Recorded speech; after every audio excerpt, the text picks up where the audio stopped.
उर्मिला जी अपने बड़े बेटे देव की शादी करके जो बहू लाई वह मात्र 15 वर्ष की है। गरीब परिवार की लड़की है निशा बहू। दो दो देवर तथा 4 नंदों से भरा पूरा परिवार ससुराल में आकर एक कमरे में दुबक के बैठी हुई है। डर से, एक तो नई जगह, ऊपर से इतना बड़ा घर, मायके में तो एक छोटा सा रहने लायक घर है। ससुराल का इतना बड़ा घर देखकर उसकी आंखें फटी की फटी रह गई। रिश्तेदारों का जमावड़ा भी लगा हुआ है। सब हंसी ठिठोली कर रहे हैं किसी बात को लेकर, पर निशा का मन डरा हुआ है। जुबान पर जैसे ताला लगा हुआ है। उसे लग रहा है कहीं कुछ गलत शब्द मुंह से निकल गया तो सब हंसेंगे मुझ पर और क्रोधित भी होंगे। बड़ी ननंद हेमा खिलखिलाती हुई कमरे के अंदर दाखिल हुई तो उसे देखकर निशा और दुबक गई। उसने आकर कहा, क्यों भाभी, इतनी दुबकी हुई क्यों बैठी हो? बात भी नहीं कर रही हो, ऐसी बैठी हो जैसे हम तुमको खा जाएंगे। इतने में दूसरी ननंद ने आ धमकी और हंसते हुए कहा, अरे नहीं दीदी, हम लोग शेर है, इसीलिए हम लोगों से डर के दुबक गई है। सब हंसी ठिठोली में लगे हुए है। शादी वाला घर है, सब मस्ती के मूड में है, पर बेचारी निशा के बारे में कोई नहीं सोच रहा है। एक तो इतनी छोटी उम्र, ऊपर से नया नया घर, सब अजनबी है उसके लिए। नेहा ने आकर निशा का घूंघट उठाया तो वह डर के मारे और सिमट गई। उसका मुखड़ा उठाया तो देखा आंखें भीगी हुई है। अरे अरे अरे, रो मत भाभी, हम तो ऐसे ही मजाक कर रहे थे, हमसे डरो मत। आपको अच्छा नहीं लगता तो चलो मजाक नहीं करेंगे आगे से। हमारी भाभी हो, थोड़ा मजाक करने का हक तो बनता ही है हमारा। नेहा ने गंभीरता का नाटक करते हुए कहा और दुपट्टे से मुंह दबाकर हंसी जा रही हैं। छोटी ननंद स्वीटी 10 साल की है, उसे हंसी ठिठोली सूझता नहीं। बहनों को भाभी का मजाक उड़ाते हुए देखा तो उसके पास जाकर बैठ गई और कहा, क्यों मेरी भाभी को परेशान कर रही हो दीदी? लो आ गई भाभी की चमची। मीरा ने हंसते हुए कहा, अभी से ये हाल है हेमा दीदी, देखो आगे आगे क्या होता है। नेहा ने जवाब दिया, रुक जाओ, अभी माँ को बताती हूँ, तुम दोनों बहुत शैतान हो। और वह गुस्से में उठकर चली गई। छोटी ननंद स्वीटी निशा की बहुत अच्छी सहेली बन गई। वह उसी के साथ घुल मिल कर रहती और उसके साथ ही बात करती है। भाभी का प्यार पाकर स्वीटी भी बहुत खुश है। उसको तो लग रहा है जैसे उसको कोई सहेली मिल गई है। बड़ा देवर सुनील शहर में नौकरी करता है। छोटा देवर नवीन कॉलेज में पढ़ता है। बड़ी ननंद हेमा 12वीं में पढ़ती है और मझली नेहा 10वीं में पढ़ती है। हेमा की शादी की कई जगह बात चलाई गई तो रिश्ते आ रही है। कोई ढंग का लड़का मिले तो शादी पक्की हो जाएगी उसकी। ससुर किशनचंद पड़ोस के गांव में स्कूल मास्टर है। स्कूल जाने से पहले उनके लिए चाय नाश्ता तैयार करना, फिर दोपहर का खाना टिफिन में भर भर कर देना, यह सब जिम्मेदारी अब निशा पर आन पड़ी है। नन्ही सी जान है, पर गरीब घर का होने के कारण माँ ने सब सिखाया है उसे। सास उर्मिला दिन भर पूजा पाठ में ही लगी रहती है। पहले तो घर का काम कर लेती थी, पर बहू के आ जाने के बाद तो रिटायर हो गई है। पूजा पाठ से कभी फुर्सत मिले तो निशा के साथ मुंह चला लेती है। हाथ पांव तो चलाती नहीं है तो मुंह तो चलाना ही पड़ेगा। बहू के किसी काम से कभी खुश नहीं होती है।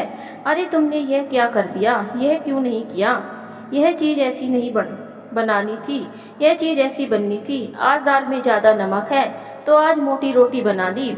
आज नहाने का पानी ज़्यादा गर्म कर दिया, इसमें और ठंडा पानी मिला दो। आज चाय अच्छी नहीं बनी, इसमें शक्कर ज़्यादा है, कल से कम शक्कर डालना। दुनिया भर की शिकायतें बहू से रहती हैं। बहू बेचारी क्या करती, सास की बातों में केवल सिर हिला देती है। कभी कुछ बात कर देती तो फिर सुनने को मिलता, तेरी जुबान बहुत चलने लगी है आजकल। अगर कुछ नहीं बोलती है तो कहती है, गूंगी है क्या, माँ बाप ने बात करना नहीं सिखाई क्या तुम्हें, जो हमेशा सिर हिलाती रहती हो? कभी कभी कुछ बोल भी दिया करो मुँह से। बड़ी ननंद हेमा की शादी तय हो गई है किसी दूसरे गांव के एक स्कूल मास्टर से, तो सारी जिम्मेदारी निशा पर आन पड़ी। रिश्तेदार आए तो उनके लिए तरह तरह के व्यंजन बनाना, उनकी खातिरदारी करना। कहीं कुछ कमी हो जाए तो सास से डांट पड़ जाती। अब तो निशा को भी आदत सी पड़ गई है सास की बातें सुनने की और चुप रहने की। सुबह 5 बजे उठकर सबसे पहले घर आंगन को झाड़ना पोंछना निशा का पहला काम होता है। उसमें अगर जरा सी भी देर हो जाती है तो सास की जबान कैंची की तरह चलने लगती है। इतनी देर तक सोया मत करो, बहुत आलसी हो गई हो आजकल। समय से उठकर सारा काम किया करो, यही हमारे घर का नियम है। निशा की आंखें भीग जाती सास की बात सुनकर। इतना काम तो करती हूँ, फिर भी चैन नहीं। किस बात से खुश होगी पता नहीं। घर आंगन झाड़ना पोंछकर नहा धोकर चली जाती है रसोई घर में, सबकी फरमाइशें पूरी करने के लिए। बड़ी ननंद को आलू का पराठा खाना है, मंजली को पूरी खाना है, छोटी को हलवा खाना है। सास को यह सब पसंद नहीं है, तो उनको रोटी के साथ कोई सब्जी खाना है। दोनों देवरों की फरमाइशें अलग होती है, इसे भी निशा को ही पूरी करनी होती है। किसी का मन हुआ तो थोड़ा सा हाथ बटा दिया, वरना सब अपनी मर्जी के मालिक हैं यहाँ पर। बड़ी ननंद की शादी तय हो जाती है। इसी बीच पता चलता है कि निशा के पांव भारी है, पर उससे किसी को क्या फर्क पड़ता है। निशा के बिना तो कोई काम पूरा होना ही नहीं है।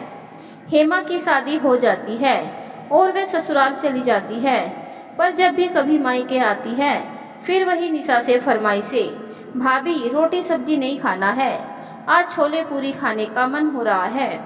निशा बेचारी गूंगी बन सब फरमाइशें पूरी करती रहती है। निशा को 9वां महीना चल रहा है, पर काम से कहाँ छुट्टी मिली है। सास का कहना है काम नहीं करोगी तो बच्चा होने में बहुत कष्ट होगा, इसीलिए हाथ पैर चलते रहना चाहिए। निशा को बेटी हुई तो सास का वही रोना धोना। एक बेटा हो जाता तो कितना अच्छा होता। एक बेटी को जन्म दिया तूने, उम्मीद लगाकर बैठी थी मन में एक पोते के लिए। निशा मनी मन यह सोचकर रह जाती है, इसमें मेरा क्या हाथ है। भगवान की इच्छा थी तो बेटी हुई। और भूगी हुई आंखों की कोरों को अपनी साड़ी के पल्लू से पोंछकर एक लंबी सांस छोड़ती है। अब दूसरी ननंद नेहा की बारी है शादी की। शादी के रिश्ते आ रहे हैं और निशा के कंधों पर कर्तव्यों का बोझ बढ़ता ही जा रहा है। एक तो छोटी बेटी, उसे संभालना, ऊपर से घर का सारा कार्य संभालना। बेचारी एक जान और काम हजार। वैसे कहते हैं ना, एक अनार और 100 बीमार, वही कहावत लागू होती है निशा पर। कोई कहता है निशा चाय बना दो, कोई कहता है निशा आलू के चिप्स तल दो, कोई कहता है निशा पकोड़े बना दो, आज पकोड़े खाने का मन हो रहा है। बेचारी निशा होठों पर एक मीठी मुस्कान लिए सबकी फरमाइशें पूरी करती रहती है। काम करते करते चाहे लाख थक जाओ, पर मजाल है कि चेहरे पर कोई सिकन आए। अगर सास ने देख लिया तो खैर नहीं, तुरंत बोल पड़ेगी, चेहरा क्यों ऐसा बना रखा है, कौन तुम्हारा नाना मर गया है जो रोनी सूरत बना रखी है। काम तो सभी करते हैं, काम करने से इतनी परेशानी क्यों है। नेहा की शादी तय हो जाती है लखनऊ के एक लड़के से, जिसकी छोटी सी किराने की दुकान है। फिर भी लड़के वालों की मांग थी कि 5 तोले सोना, एक स्कूटर, खाट, पलंग, अलमारी, बर्तन, सबके लिए अच्छे कपड़े आदि आदि सब देना पड़ेगा। बड़े और मझले दोनों भाइयों ने मिलकर सारी फरमाइशें पूरी की और नेहा की शादी हो गई। नेहा ससुराल चली गई, पर निशा इतनी थक गई थी कि सबके जाने के बाद बिस्तर में पड़ गई। नींद से आंखों की पलकें ऐसे चिपक रही थी जैसे शहद से चींटियां चिपक जाती हैं। बस आंखें लगी ही थी कि सास कड़कती हुई आवाज में आई, बहू, बड़ी बहू, कहाँ हो तुम? कुछ मेहमानों को अभी जाना बाकी है, उनके लिए खाना तैयार करना है। जल्दी जल्दी, नहीं तो उनकी ट्रेन छूट जाएगी। सबके लिए जल्दी जल्दी दाल चावल रोटी सब्जी बना देना और सबकी टिफिन भी तैयार कर देना ट्रेन के लिए, नहीं तो रात को बेचारे भूखे रह जाएंगे। घर तो सब सुबह सुबह ही पहुंच पाएंगे, तभी घर जाकर खाना खा पाएंगे। कोई मेहमान यहाँ से दुखी होकर नहीं जाना चाहिए। गांव भर में सबको बोलती फिरती उर्मिला, मेरी बड़ी बहू जैसी बहू पूरे गांव भर में नहीं होगी।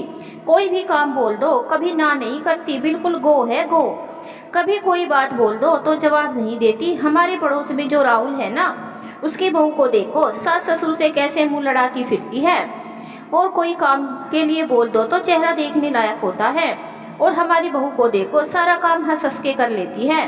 बहू की तारीफ करते समय उर्मिला देवी की छाती 2 गुना चौड़ी हो जाती है और ऐसे ठसके दिखाकर निकल जाती है सबके सामने से, जैसे इसके जैसे भाग्यवान तो कोई है ही नहीं इस दुनिया में। बेचारी निशा ही जानती है कि कैसे कैसे पापड़ बेलने पड़ते हैं उसे सारे काम निपटाने के लिए, और क्या हालत होती है उसके तन मन की। सुबह से कब रात के 12 बज जाते हैं पता ही नहीं चलता। पलकें नींद से चिपक जाती है, पर मजाल है जो 12 बजे से पहले सो जाए। बेचारी निशा गरीब बाप की बेटी नहीं होती तो क्या इस पर इतना जुल्म होता।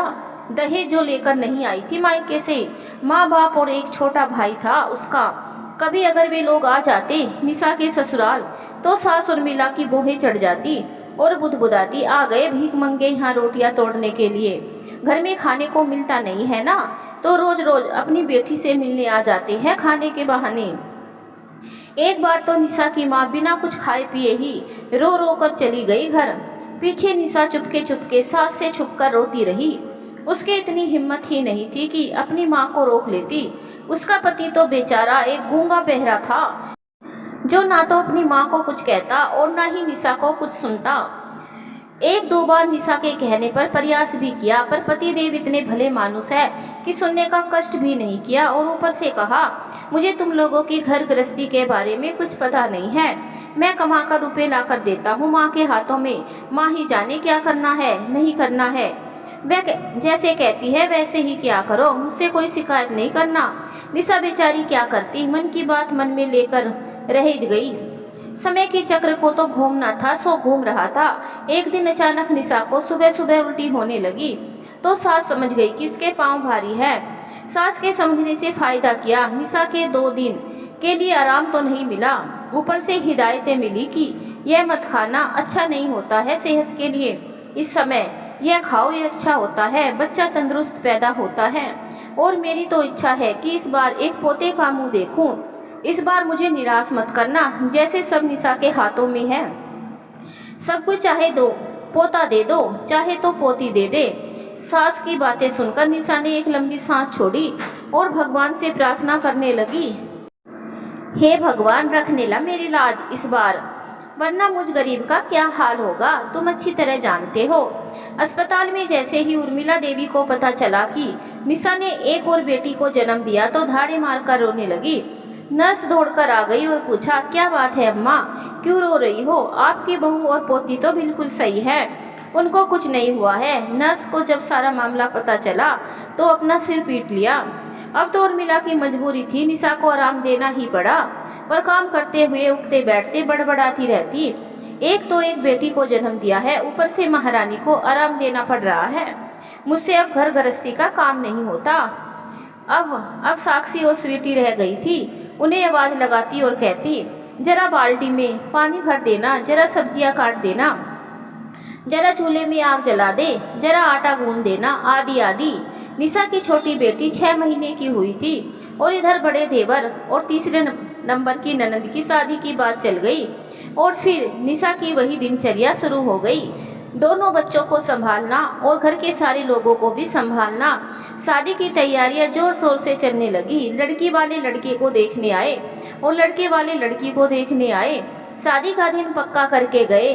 अब की बार उर्मिला ने भी ठान लिया था, तू डाल डाल मैं पात पात। बेटियों की शादी में जितने दहेज दिए हैं अब बेटे की शादी में सब वसूल करेंगे। लड़का हमारा सरकारी नौकरी वाला है, कम में मैं ना छोड़ेंगे। वैसे भी मेरे बड़े बेटे की शादी में कुछ भी नहीं दिया था बड़ी बहू के मायके वालों ने। अब की बार तो ऐसी गलती ना करेंगे हम। अपने भाई की शादी में हेमा और नेहा दोनों अपने पति देव के साथ पधारी हुई है मायके में। निशा की जिम्मेदारी और बढ़ गई है क्योंकि दोनों नंदों को सजने संवरने, घूमने फिरने और बातें करने के अलावा कोई काम ही नहीं है। वे तो अपने मायके आई है घूमने के लिए, ऊपर से खाने में 10 फरमाइशें कर देती। छोटी ननद निशा की परेशानी समझती है, इसीलिए उससे जितना बन पड़ता है वह अपनी भाभी की मदद अवश्य कर देती है। पर वह भी तो स्कूल जाती है। इस साल 10वीं की बोर्ड की परीक्षा है, उसकी तैयारी चल रही है। देवर और ननद की शादी निपट जाने के बाद निशा ने सोचा, चलो अब थोड़ा सा आराम मिलेगा। देवर और देवरानी दोनों शहर चले गए। तीनों नंदें अपने अपने ससुराल चली गई। सारे मेहमान भी चले गए तो घर थोड़ा खाली हो गया। अब काम की जिम्मेदारी थोड़ी सी कम हो गई है। पर कहते हैं ना कि नसीब में अगर सुख नहीं लिखा हो तो कहाँ से मिलेगा। निशा के ससुर जी रिटायर हो गए हैं। वे आजकल घर में रहने लगे। निशा की जिम्मेदारी थोड़ी सी कम हो गई है। पर अचानक एक दिन उनकी तबीयत खराब हो गई और देखते ही देखते उन्हें लकवा मार गया। ससुर जी बिस्तर पर आ गए तो निशा का काम और बढ़ गया। रात दिन ससुर जी की सेवा में लगी रहती बेचारी। कभी उनको चाय बनाकर देना और खाना खिला भी देना। ससुर जी बिस्तर से नहीं उठ पाते हैं तो गर्म तौलिए से उनके शरीर को पोंछना। निशा है तो उर्मिला को अपने पति की सेवा की कोई चिंता नहीं है। उर्मिला जैसी भाग्यवान और कौन होगी जिसे बिना सैलरी दिए ही निशा जैसी नर्स मिल गई हो। निशा के काम के फहरिस्त में कुछ काम और जुड़ गए। छोटी नंद स्वीटी 10वीं कक्षा में फेल हो गई है तो सबने सोचा पढ़ाई में अच्छी नहीं है तो इसकी शादी कर दी जाए। लड़का ढूंढना शुरू किया। लड़के वाले आते देखने के लिए तो फिर वही सिलसिला शुरू हुआ निशा के लिए। जितने भी मेहमान आते उनकी खातिरदारी करना, उनके लिए तरह तरह के व्यंजन बनाना। मेहमान नवाजी में तो अब निशा बिल्कुल निपुण हो गई है। उसको अब इतनी परेशानी नहीं आती जितनी पहले आती थी। सास को ज़्यादा कुछ बताना भी नहीं पड़ता कि क्या करना है और क्या नहीं। सब कुछ बखूबी संभाल लेती वह।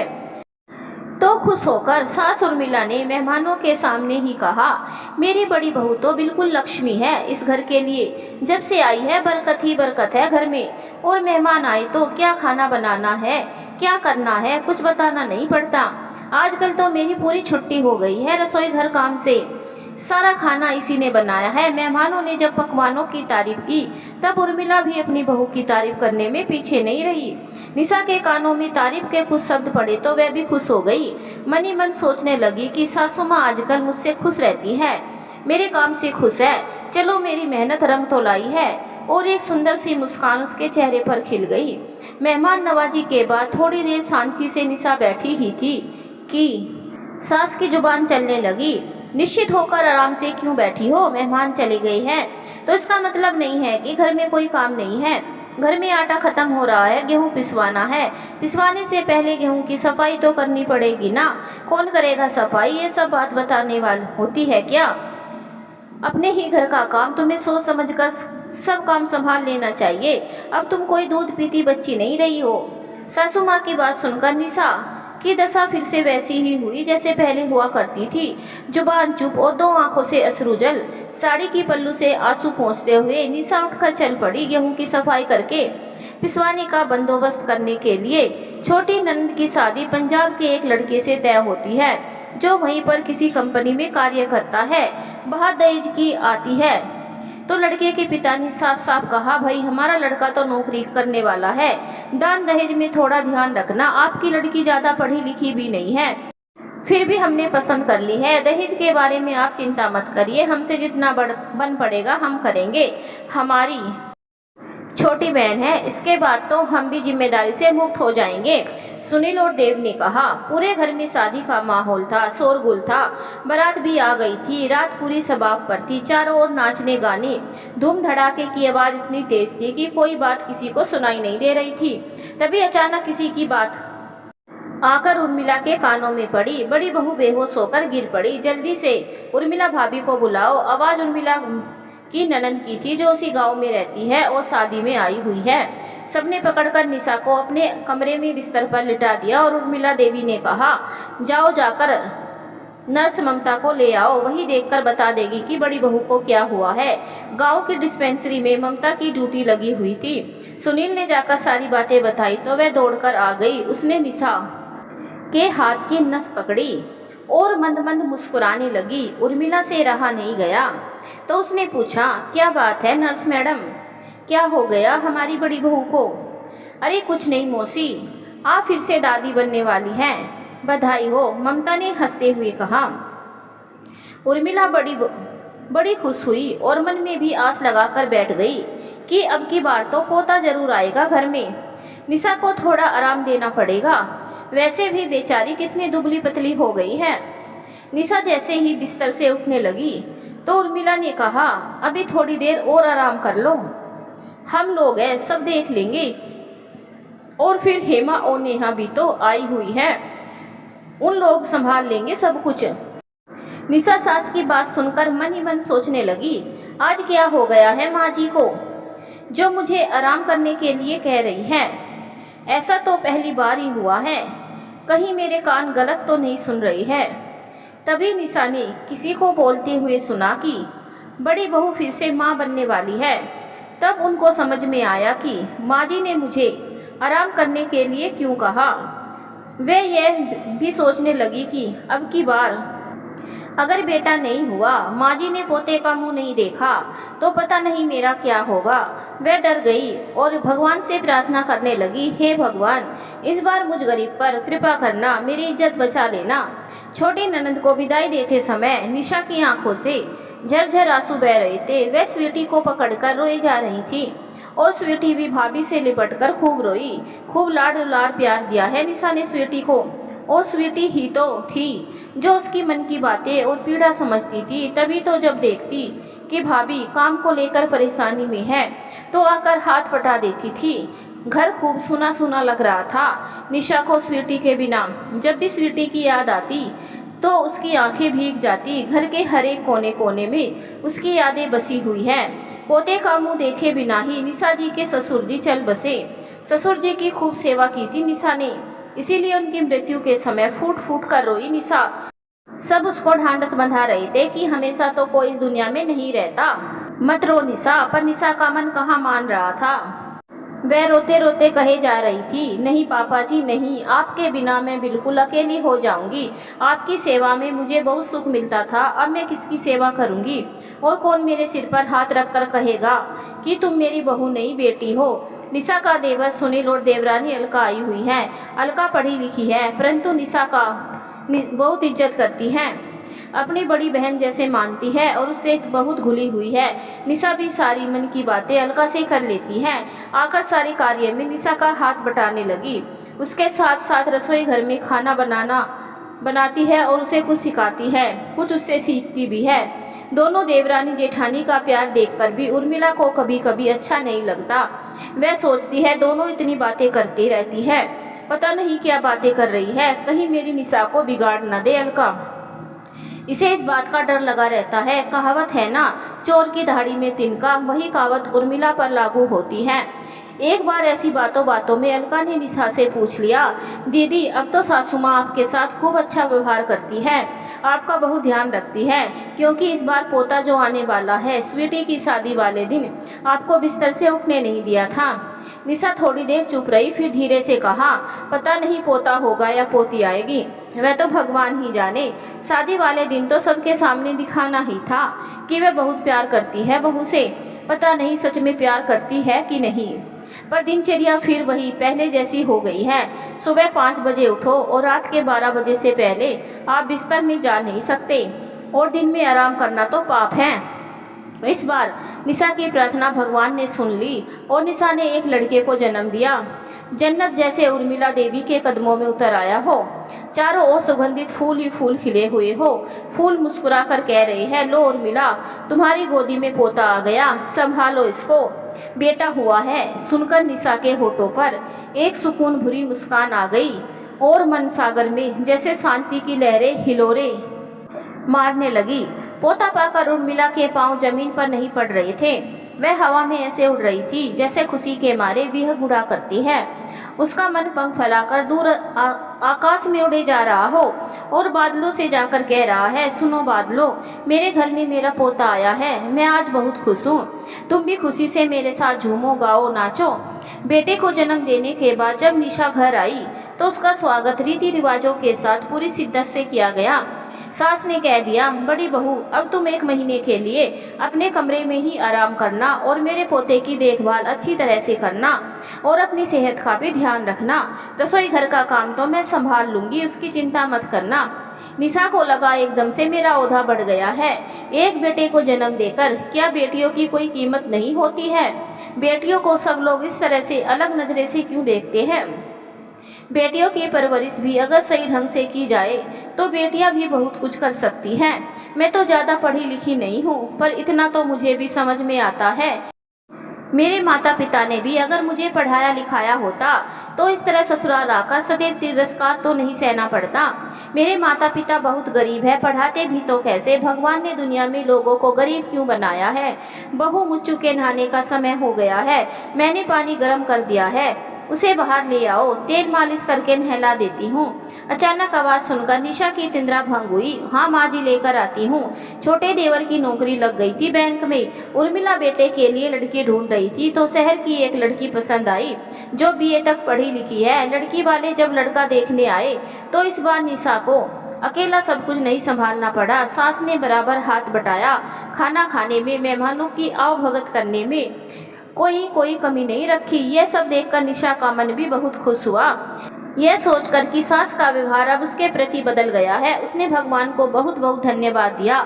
उर्मिला के गांव वाली ननंद भी आई हुई है। उसने अपनी भाभी को काम करती हुई देखा तो मंद मंद मुस्कुराने लगी, क्योंकि वह भाभी का स्वभाव जानती है। उससे रहा नहीं गया तो उसने पूछ ही लिया, क्यों भाभी, इस बार तो बढ़ चढ़कर सब काम कर रही हो, क्या बात है, बड़ी बहू कहाँ पर है। तुम्हें पता है ना, वह बेचारी अभी कमजोर है और बेटा अभी छोटा है, तो मेरा कर्तव्य बनता है उसका हाथ बटाना।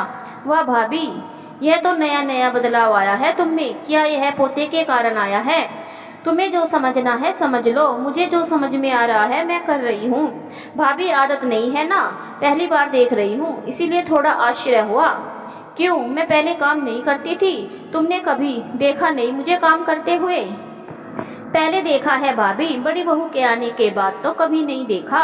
चलो तुम भी हाथ बटा दो, जरा मेहमान नवाजी कर लो। बहुत बातें कर ली। थोड़ा गुस्सा होते हुए शांता देवी ने चाय की ट्रे नंद के हाथ में थमा दी।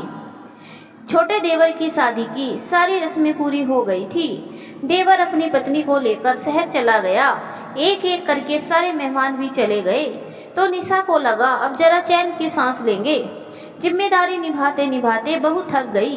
कुछ दिन आराम करना है, पर आराम भी कैसे करेगी? 3 बच्चों की जिम्मेदारी भी है और बीच बीच में छुट्टियों में पति भी आते हैं घर, तब उनकी भी सेवा करनी होती है। फिर भी निशा के मन में एक सुकून तो था कि अब सास पहले के जैसी नहीं रही, तो कभी कभी आराम कर लिया करेंगे। पर आराम जैसे निशा के नसीब में ही लिखा नहीं है। एक दिन अचानक सास की तबीयत खराब हो गई। वह बिस्तर पर पड़ गई। फिर से सारी जिम्मेदारी निशा के कंधों पर आ पड़ी। माँ की तबीयत खराब है, ये समाचार सुनकर तीनों नंदे अपने बच्चों के साथ मायके आ धमकी।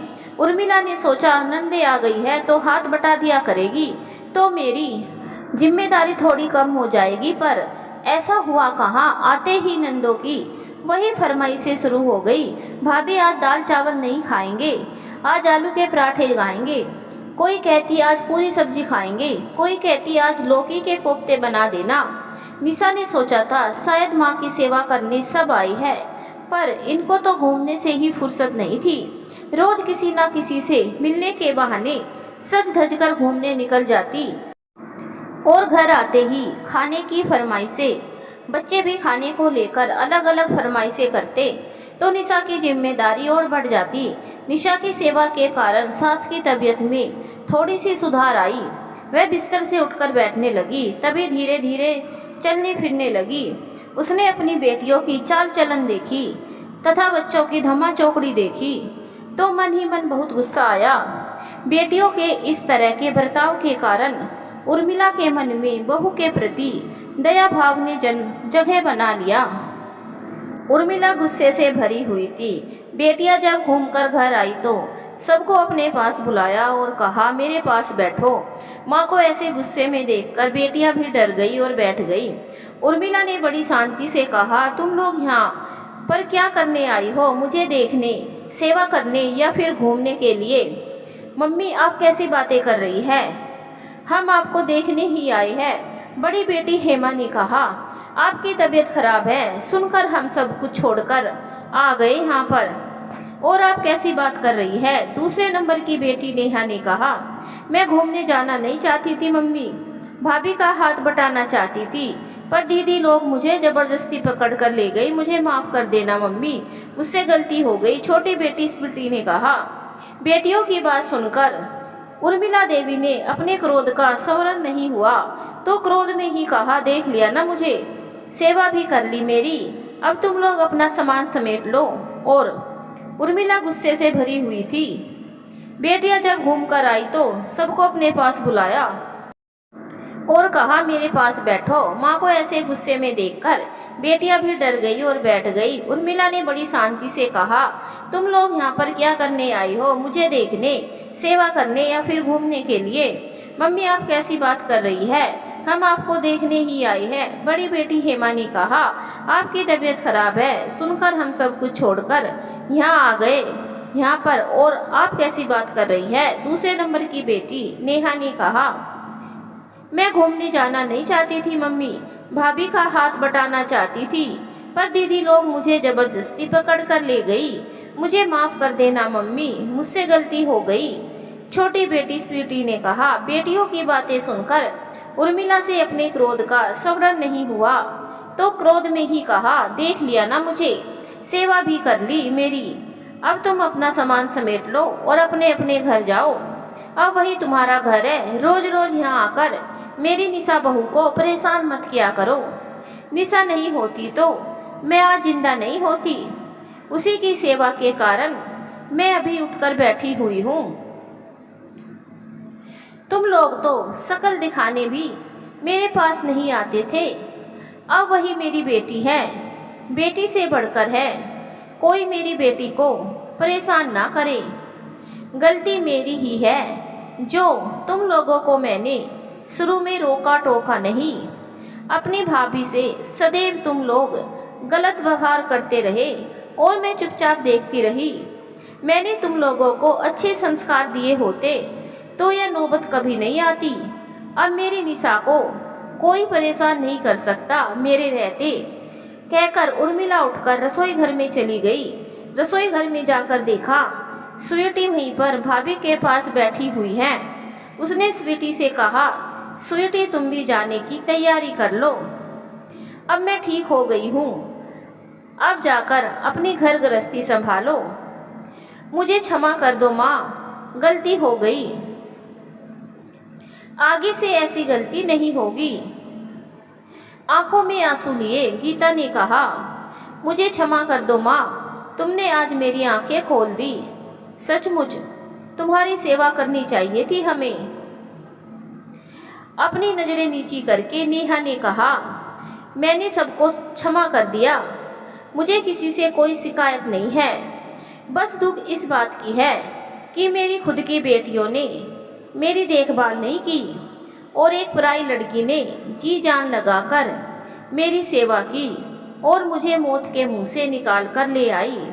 आंसुओं की बूंदें उर्मिला की आंखों में तैरने लगी तो उसने साड़ी की पल्लू से अपनी आंखें पोंछ ली। दूसरे दिन सुबह चारों नंदे अपने अपने घर की ओर रवाना हो गई। घर खाली हो गया था।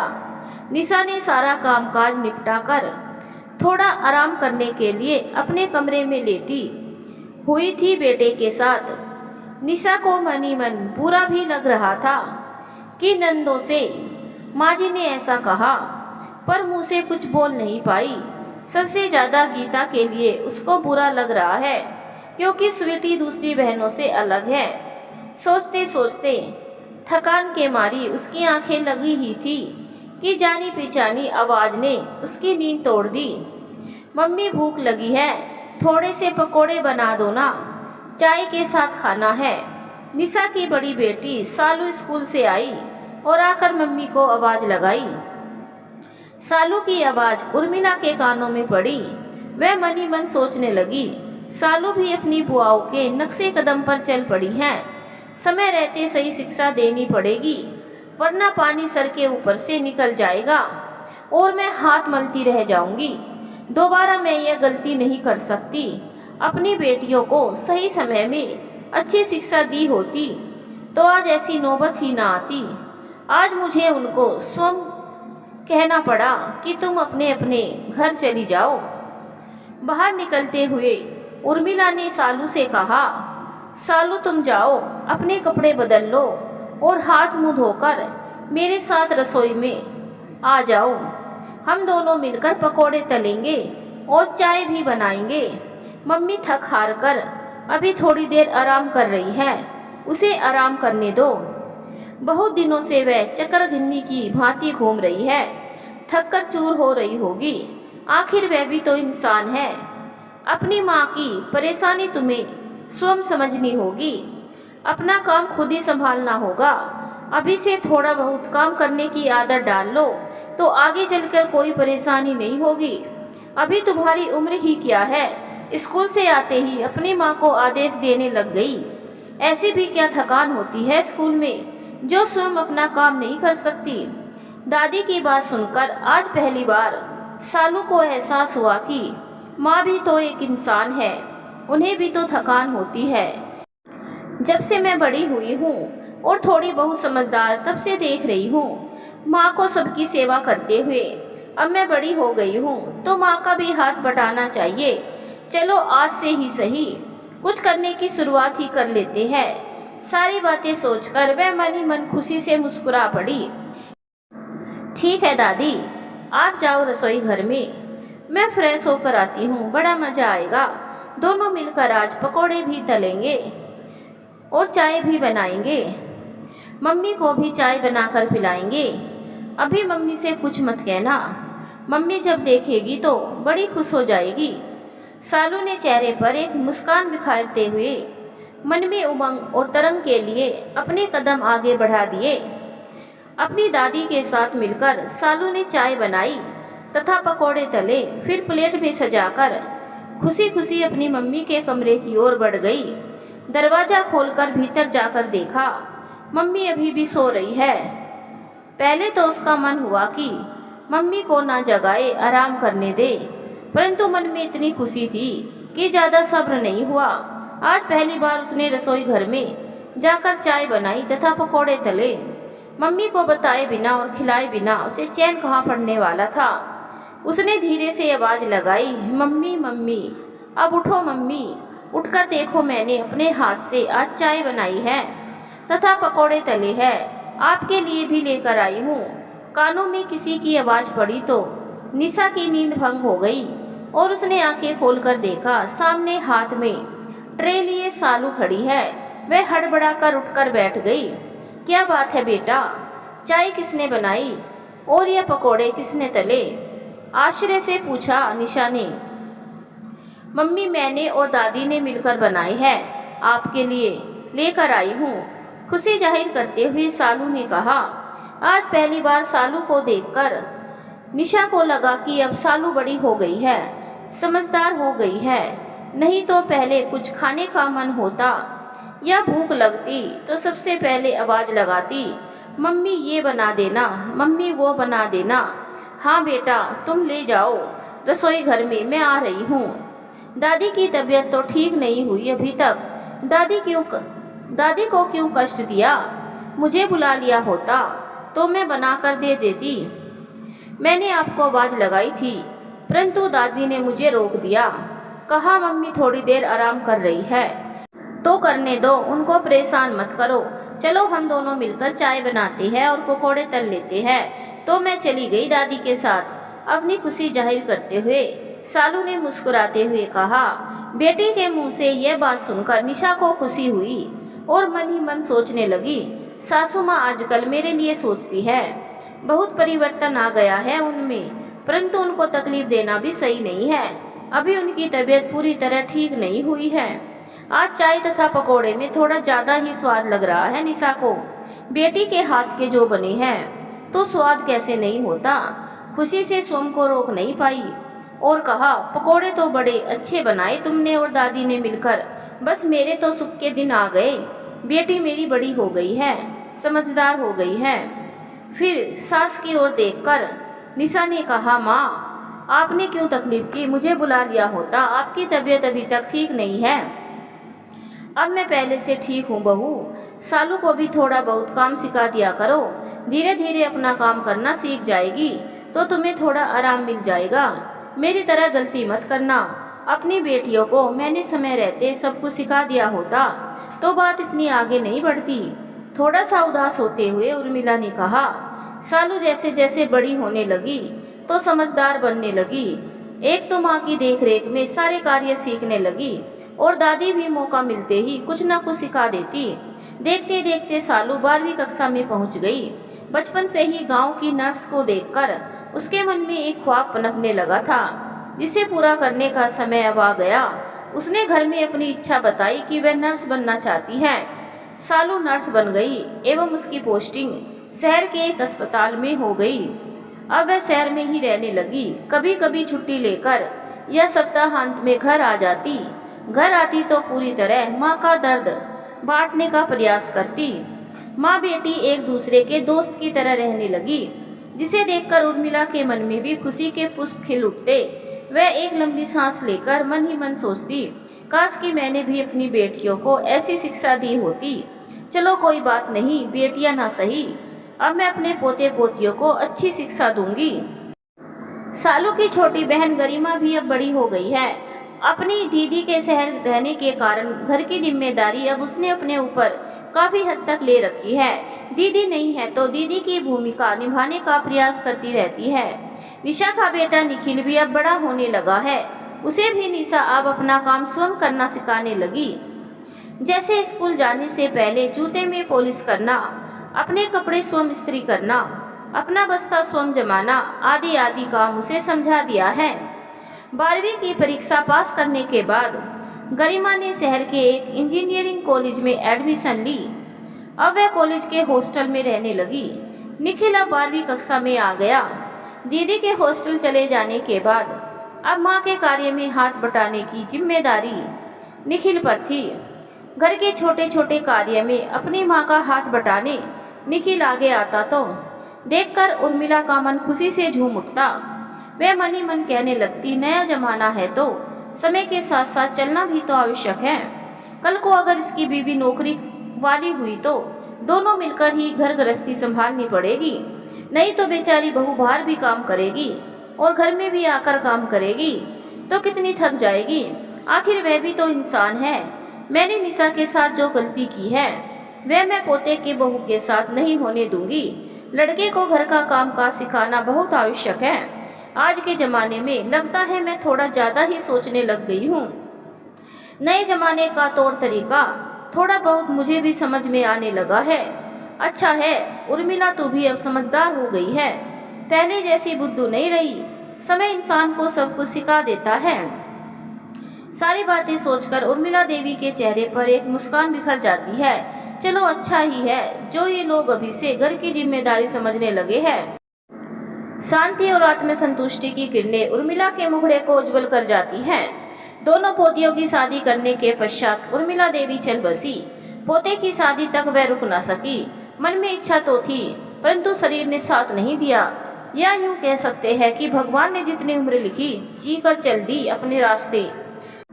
सासू माँ के गुजर जाने के बाद घर की सारी जिम्मेदारी निशा के कंधों पर पुनः एक बार आ पड़ी। वह थी तो छोटे छोटे कार्य संभाल लेती थी। कभी कोई किसी परेशानी वाली बात होती तो उनसे सलाह मशविरा कर लेती थी निशा। अब तो एकदम अकेली हो गई। सासू माँ कभी कभी डांट जरूर देती थी परंतु घर में फिर भी कोई तो था जिससे अपना सुख दुख बांट लिया करती थी निशा। लेकिन अब तो घर में कोई भी नहीं है जिससे दो बातें कर ले। बेटा भी इंजीनियरिंग करने शहर चला गया तो घर बहुत सुना सुना लगने लगा निशा को। सप्ताहांत में पति देव घर आ जाते तो 2 दिन फिर भी मन लग जाता घर में। इंजीनियरिंग करने के बाद बेटे को जब शहर की किसी कंपनी में नौकरी लग गई तो निशा को बहुत खुशी हुई। इस बार अपने पति के घर आने के बाद उसने अपने मन की बात कह डाली, सुनिए जी, हमारा निखिल अब ब्याहने लायक हो गया है, कमाने भी लगा है, उसके लिए लड़की देखना शुरू कर दीजिए। आपके चले जाने के बाद घर काटने को दौड़ता है, मुझसे और सुनापन नहीं झेला जाता। लड़की तो मिल जाएगी एक से बढ़कर एक। अब हमारा निखिल इंजीनियर बन गया है, उसके मन की बात भी तो जानना जरूरी है। क्या वह शादी के लिए अभी तैयार है कि नहीं?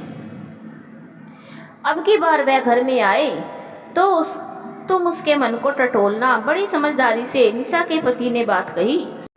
ठीक है, निखिल जब घर आएगा अब की बार तो मैं धीरे से बात छेड़ती हूँ, देखती हूँ उसके मन में क्या है। मन में खुशी और उत्साह का भाव लेकर निशा ने कहा। अब की बार निखिल घर आया तो निशा ने उसके सामने मन की बात रखी। अब तो तू कमाने लगा है बेटा, और शादी के लायक भी हो गया है। तेरे लिए लड़की देखनी शुरू कर दी है हमने। हम दोनों चाहते हैं कि तुम्हारी शादी कर दे। अब तुम्हारी क्या इच्छा है, यह जानना चाहते हैं हम। अचानक शादी की बात सुनी तो निखिल थोड़ा सक पका गया। उसने अपनी माँ की ओर देखकर कहा, माँ थोड़ा सा रुक जाओ, अभी अभी तो नौकरी लगी है, मुझे थोड़ा संभल जाने दो। लड़की देखने की बात सुनकर चिंता में पड़ गया निखिल, क्योंकि अपने ऑफिस की एक लड़की दीपा से प्रेम करता है वो। यह बात वह किसी से अब तक बता नहीं पाया। घर बहुत सुना सुना लगता है बेटा, तुम सब चले जाते हो, फिर अकेली घर में रहना बहुत बुरा लगता है मुझे। घर में बहू आ जाएगी तो रौनक आ जाएगी। निशा ने बड़ी उम्मीद लगाकर बेटे की ओर देखकर कहा, माँ मैं आप दोनों से बताने वाला था परंतु बता नहीं पाया। मेरे लिए लड़की मत देखो, मैंने एक लड़की पसंद की है अपने ऑफिस में ही, और बहुत अच्छी है। उसका नाम दीपा है, शादी मैं उसी से करना चाहता हूँ। निखिल ने शब्दों को धीरे धीरे कहा। लड़की से प्रेम करता है सुनकर निशा की आंखें बड़ी बड़ी हो गई और आश्चर्यचकित होकर बेटे की ओर देखने लगी। लड़की अपनी जात बिरादरी की है ना? माँ अब जमाना बदल गया है, जात बिरादरी कौन देखता है। लड़की और उसके घर वाले अच्छे होने चाहिए। दीपा और उसके घर वाले पढ़े लिखे हैं और काफी सुलझे हुए हैं, निखिल ने जानकारी देते हुए कहा। लड़की कहाँ की है, शहर की या गांव की? लड़की तो शहर की है बेटा, शहर की लड़की गांव में आकर कैसे रहेगी? अब गांव में हमेशा थोड़ी रहेगी वो। बेटे की बात सुनकर निशा चिंता में पड़ गई। मन ही मन सोचने लगी, ये क्या कह रहा है निखिल, बहू गांव में नहीं रहेगी तो फिर कहाँ रहेगी? इसका मतलब निखिल ने पहले से ही सोच लिया कि बहू को अपने साथ ही ले जाएगा, फिर तो मैं अकेली ही रह जाऊंगी। तो तुमने पहले ही सोच लिया शादी के बाद बहू को अपने साथ ही ले जाओगे? यही तो होता है माँ। दोनों चाचा अपनी अपनी पत्नियों को लेकर शहर गए कि नहीं? पर मैं तो कभी तुम्हारे पापा के साथ नहीं गई, पूरी उम्र गुजार दी गांव में रहकर, तुम्हारे दादा दादी की सेवा करती रही। क्या मैंने कोई बुरा काम किया है? निशा की आंखें छलछलाई।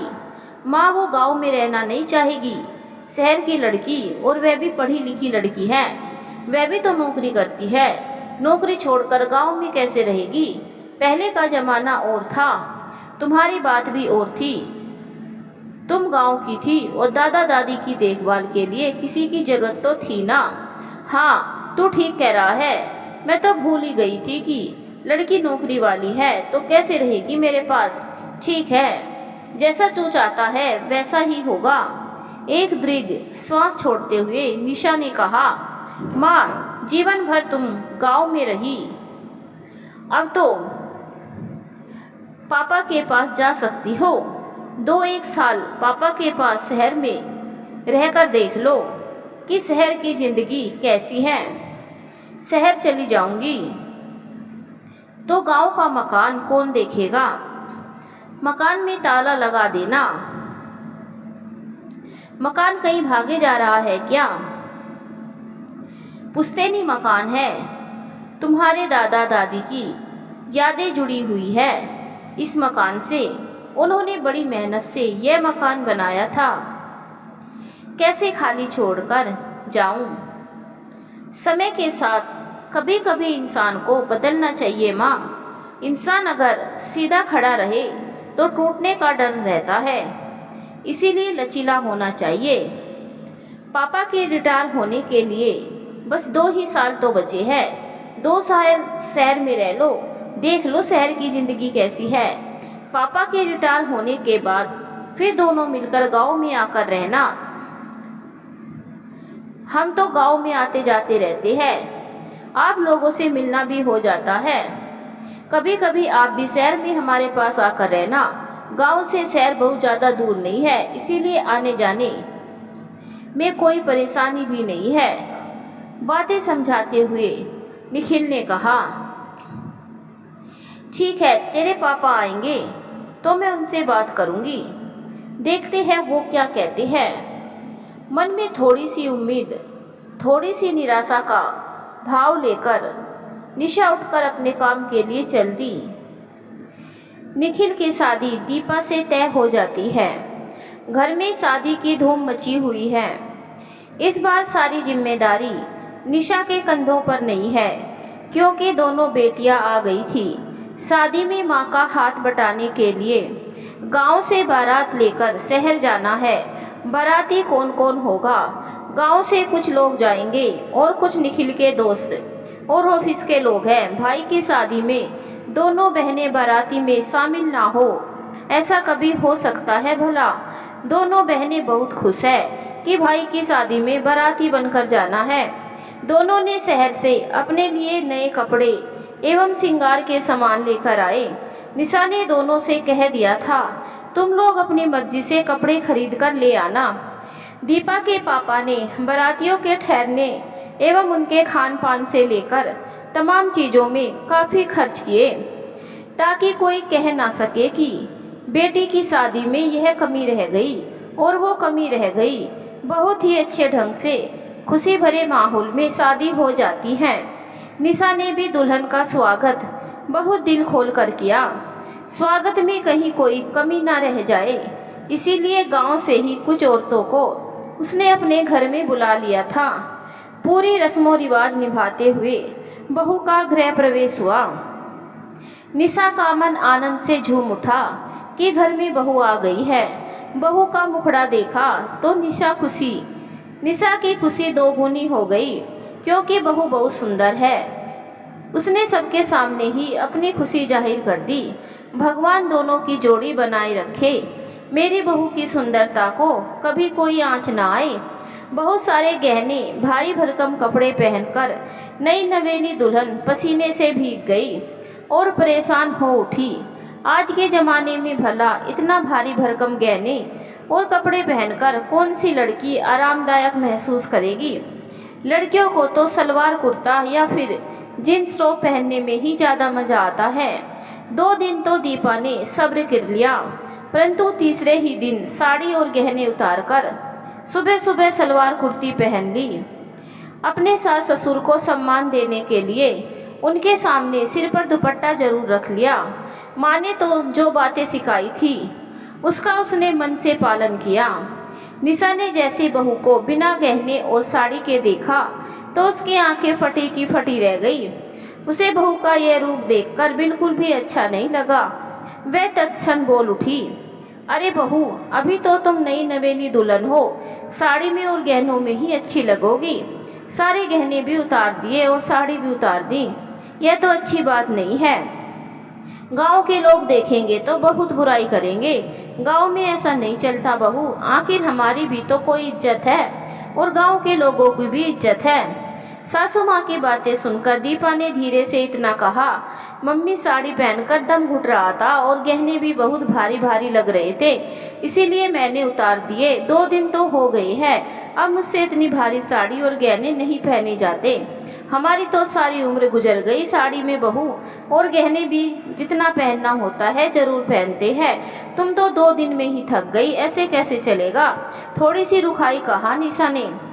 माँ की बातें बड़ी बेटी सालू के कानों में पड़ी तो उसे बिल्कुल भी अच्छी नहीं लगी। उसने अपनी भाभी का पक्ष लेते हुए कहा, मम्मी आप कैसी बातें करती है? अपने ज़माने से आज के ज़माने की तुलना कर रही हैं। क्या तुम्हारे ज़माने में लड़कियां सलवार कुर्ती पहनती थी, जींस टॉप पहनती थी? नहीं ना। लड़कियां कॉलेज जाती थी, नौकरी करती थी? नहीं ना।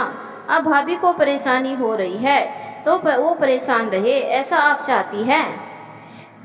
जिसमें उनको अच्छा लगे वह कपड़े पहन लिए तो क्या हो गया? वैसे सलवार कुर्ती में क्या बुराई है? पूरा शरीर ढका हुआ रहता है। रही बात आप लोगों को और गांव वालों को सम्मान देने की, तो उसने अपने सिर पर दुपट्टा तो रखा है ना, और क्या उम्मीद करती हो? बेटा ये गांव है, शहर नहीं है। शहर में जाकर जैसे भी रहे, परंतु जब तक गांव में रहेगी तब तक गांव के हिसाब से ही रहना पड़ेगा ना। लोग बहुत बातें बनाएंगे, तुम्हें मालूम नहीं है गांव के लोग कैसे हैं। थोड़ी चिढ़ती हुई निशा ने जवाब दिया। मम्मी, गांव के लोगों की बात छोड़ो, सारे गांव के लोगों को खुश करना हमारी जिम्मेदारी नहीं है। लोगों को जो कहना है कहने दो। भाभी को परेशानी हो रही है साड़ी से, तो उसने साड़ी उतार दी और सलवार कुर्ती पहन ली। अब जिसको जो कहना हो कहे, मैं तो भाभी को परेशान नहीं होने दूंगी। आप अपने विचार बदलो। थोड़ा गुस्सा दिखाते हुए सालू ने कहा। तू तो बिल्कुल भाभी की तरफदारी कर रही है। जरा मेरे लिए भी सोच, बहू तो कल शहर चली जाएगी, गांव में तो मुझे ही रहना पड़ेगा। निशा ने भी थोड़ा गुस्सा दिखाते हुए जवाब दिया। आपको किसने कहा कि आप हमेशा गांव में ही रहो? अब तो घर में कोई भी नहीं है, तो आप क्यों नहीं चली जाती पापा के पास? वहाँ पर कोई कुछ नहीं कहेगा आपको। आप तो अपने ही जिद पर अड़ी हुई हो कि गांव में ही रहना है। निखिल ने भी आपको बहुत समझाया, परंतु आप अपनी जिद पर अड़ी हुई हो। गांव में रहना है और घर की देखभाल करनी है तो करो, जिसमें आपको शांति मिलती है। हाँ हाँ, मैं वही करूँगी जिसमें मुझे शांति मिलती है। मुझे इसमें शांति मिलती है कि बहू बहू जैसी ही रहे, आते ही शहर जैसी बनने की कोशिश ना करें। माँ की बात सुनकर सालू का धैर्य जवाब देने लगा तो वह जोर से बोल पड़ी। आप तो बिल्कुल सासू माँ बन गई हो, अपना जमाना भूल गई कि कैसे किस तरह से दादी आपको परेशान किया करती थी और आप बैठकर रोती थी। अब क्यों आप वह सब बातें भूल गई हो? वही सब दोहरा रही हो आप, जो एक अशिक्षित और गांव की सास अपनी बहू के साथ करती है। आप में और दादी में फ़र्क ही क्या है? मैंने तो सोचा था मेरी माँ अपनी बहू को बहुत प्यार से रखेगी, अपनी बेटी जैसी, परंतु नहीं। आप तो बिल्कुल पूरी सासू माँ बन गई और बहू को बहू ही समझने लगी हो, बेटी नहीं। सालू की बातें सुनकर निशा को अपना अतीत याद आ गया। जब वह पहली बार बहू बनकर घर आई थी तब सास ने उसके साथ कैसा बर्ताव किया था। वह मन ही मन कहने लगी, नहीं नहीं, मैं वह सब नहीं दोहराऊंगी जो मेरी सास ने मेरे साथ किया है। सही कह रही है सालू, फिर मुझ में और मेरी सासू माँ में क्या फ़र्क रह जाएगा? मैं अपनी बहू को अपनी बेटी जैसे रखूंगी, उसे जैसा पसंद है वह रह सकती है, यह उसका ही घर है। अभी से उसके साथ ऐसा व्यवहार करूंगी तो अच्छा रिश्ता कभी नहीं जुड़ पाएगा। मैं तो चाहती हूँ कि हम बहू सास ना रहकर माँ बेटी का रिश्ता जोड़ ले। तुमने आज मेरी आंखें खोल दी बेटा, नहीं तो मुझसे गलती हो जाती। दीपा मेरी बहू नहीं, मेरी बेटी समान है और यह घर उसका है, वह जैसा चाहे वैसे रह सकती है, यहाँ कोई कुछ नहीं कहेगा उसे। आज एक बहुत बड़ी भूल होने से तुमने मुझे बचा लिया सालू बेटा। निशा ने दोनों को दो बाहों में भरकर बारी बारी से दोनों के माथे में इसने चिन्ह अंकित कर दिया। उसका मन खुशी से भर उठा, जिसकी आभा उसके मुखमंडल पर स्पष्ट झलक रही है। अपनी सासू माँ से ढेर सारा प्यार पाकर एवं उनका सच्चा मन देखकर दीपा की आंखों से खुशी के आंसू छलक पड़े। आज तो उसका हृदय भी द्रवित हो उठा। ससुराल में कैसा वातावरण है, कैसा व्यवहार मिलेगा, सोचकर उसके हृदय में भी एक डर बैठा हुआ था। एक तो वह शहर में पली बड़ी, गांव से कोई नाता ही नहीं रहा। गांव का माहौल कैसा है यह उसे पता ही नहीं था, परंतु अपनी ननद सालू का अच्छा व्यवहार देखकर उसे अत्यधिक प्रसन्नता हुई। मन में सारा डर धीरे धीरे निकल गया और ससुराल में वह खुल गई। दीपा ने भी मन ही मन सोचा, जब सब लोग मुझे इतना प्यार करते हैं, इतनी आज़ादी दी है, तो मुझे भी इनका सम्मान दिल से करना चाहिए। सचमुच गांव के लोग बड़े अच्छे दिल के होते हैं, यह बात तो मुझे गांव आकर ही पता चला। दीपा अब रोज सुबह सुबह उठ जाती, नहा धोकर तैयार हो जाती और पूजा पाठ सबसे पहले करती है। उसने सासू माँ को यह सब करते हुए देखा तो स्वयं भी उनका अनुसरण करने लगी। हर रोज सलवार कुर्ती पहनती है, परंतु सिर पर दुपट्टा रखना कभी नहीं भूलती। उसे समझ में आ गया कि गांव में सिर पर पल्लू रखने का रिवाज है, जिसे सम्मान का एक प्रतीक माना जाता है। दीपा पढ़ी लिखी समझदार लड़की है, उसने समझदारी से काम लिया। निशा ने अब अपनी बहू दीपा का दिनचर्या देखा तो मन ही मन बहुत प्रफुल्लित हुई। अपनी बहू के प्रति मन में और ज्यादा प्यार उमड़ आया। मन ही मन खुश होकर कहने लगी, बहुत समझदार लड़की है, बहुत प्यारी भी है। मैंने उसके लिए न जाने क्या क्या सोचा था। शहर की लड़की है, कैसी होगी, नखरे वाली होगी, जिद्दी होगी, पर ऐसा कुछ भी नहीं है। इंसान न जाने क्यों अपने मन में भ्रम पाल लेता है, दूसरों के बारे में राय बनाना शुरू कर देता है, कुछ देखे बगैर, कुछ जाने बगैर। यह बात किसी रिश्ते के लिए कतई उचित नहीं होती। कभी कभी मन के कुविचार रिश्तों के बीच में दीवार बनकर खड़े हो जाते हैं, रिश्ते में कड़वाहट घुलने लगता है। मम्मी, मम्मी जी, आज नाश्ते में क्या बनाना है? नाश्ता आज मैं बनाऊंगी, दीदी के संग मिलकर। दीपा की आवाज़ कानों में पड़ते ही निशा की तंद्रा भंग हुई। हाँ हाँ बहू, कुछ कहा तुमने? हड़बड़ी में निशा ने पूछा। जी मम्मी जी, मैंने कहा नाश्ते में क्या बनाना है?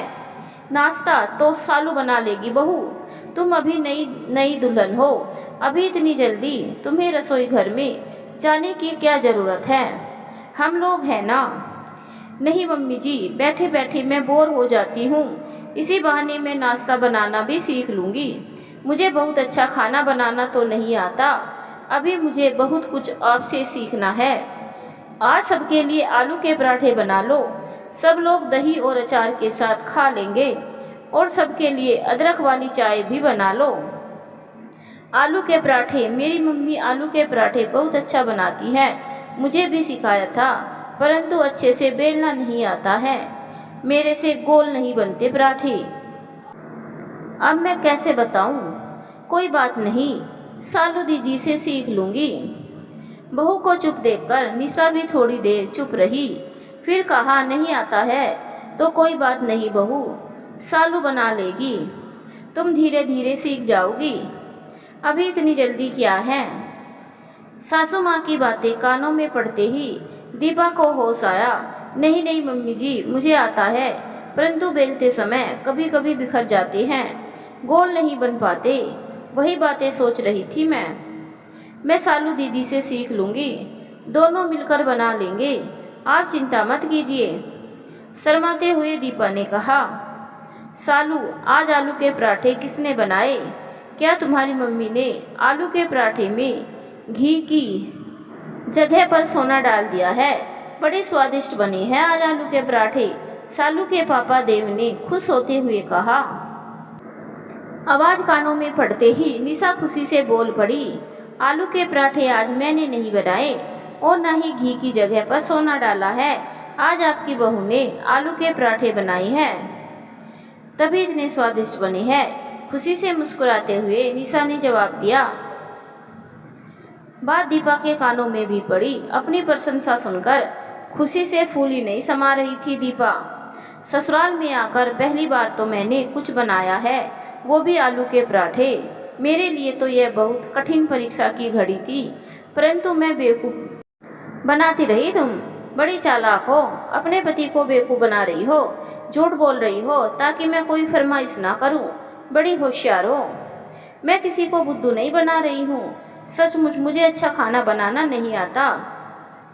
वो तो आज सालू दीदी ने मुझे पराठे बनाना सिखा दिए, उनके साथ मिलकर बनाए हैं, तभी तो इतने स्वादिष्ट बने हैं, भोलेपन से दीपा ने जवाब दिया। चलो, आगाज अच्छा है तो अंत भी अच्छा ही होगा। निखिल दीपा को देखकर मंद मंद मुस्कुराने लगा। टचवुड, आपकी बात 100% सच निकले, सब कुछ अच्छा अच्छा हो। मैं इस घर में खुशी और सुख शांति देखना चाहती हूँ। घर के सब लोग बहुत अच्छे दिल के हैं, सचमुच मुझे बहुत अच्छा घर मिला, मैं बहुत भाग्यशाली हूँ। भावुकता में दीपा की आंखें छलछलाई।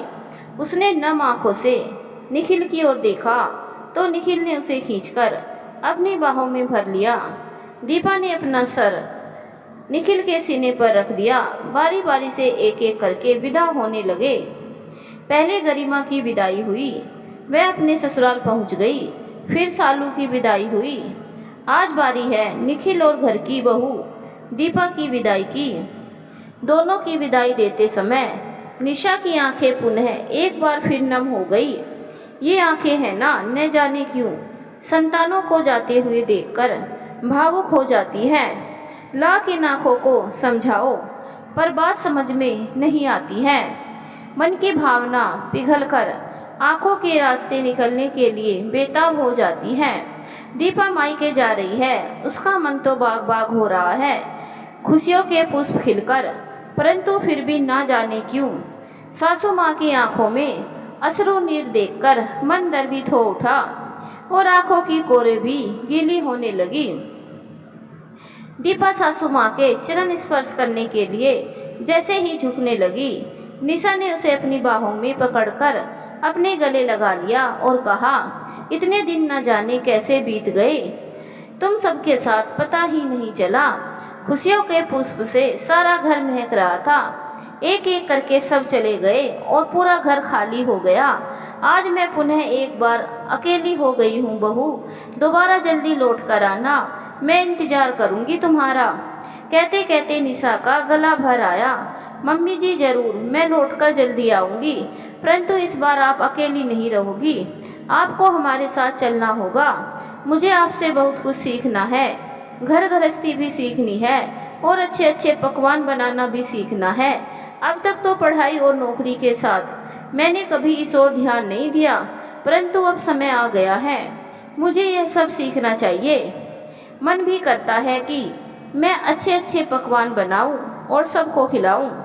हाँ माँ, हम लोग जल्दी लौट कर आएंगे, आपको ज़्यादा देर तक अकेले नहीं रहने देंगे, इस बार जरूर चलना होगा हमारे साथ। अब जिद मत करना गांव में रहने की, 1 साल बाद पापा भी रिटायर हो जाएंगे तो दोनों को हमारे पास आकर रहना पड़ेगा। कुछ समय के बाद फिर आप गांव में ही भी आकर रह सकते हैं। बड़ी ही समझदारी के साथ निखिल ने माँ को समझाया। बच्चों के चले जाने के बाद निशा को घर में बहुत सूना सूना लग रहा है। घर के कोने कोने में बच्चों की यादें बसी हुई है। जब भी बच्चों की याद आती है निशा की आंखें नम न हो, यह तो संभव ही नहीं हो पाता। निशा की यह हालत देखकर अब की बार उसके पति देव ने मन बना लिया, इस बार निशा को साथ लेकर जाएंगे, नहीं तो रो रो कर अपनी तबीयत खराब कर लेगी। एक जगह चुपचाप बैठकर आंखों में आंसू लिए निशा कुछ सोचने में मगन थी।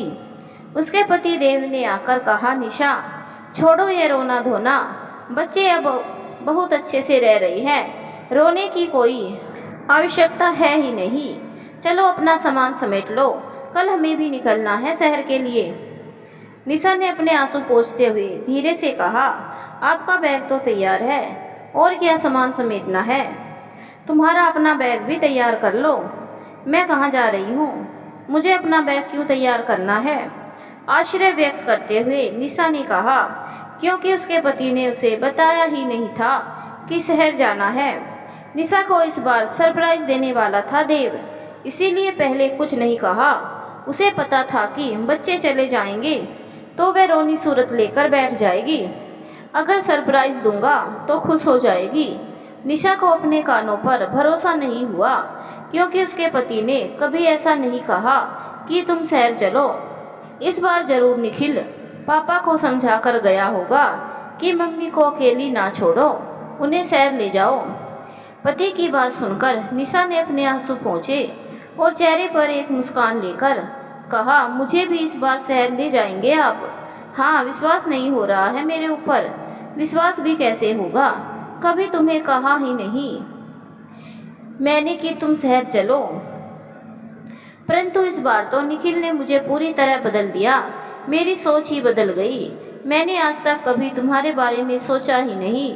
बहुत बड़ी गलती हुई मुझसे निशा, मुझे तुम्हारे हर सुख दुख में साथ देना चाहिए था, परंतु ना जाने क्यों इस तरह का विचार कभी मन में आया ही नहीं।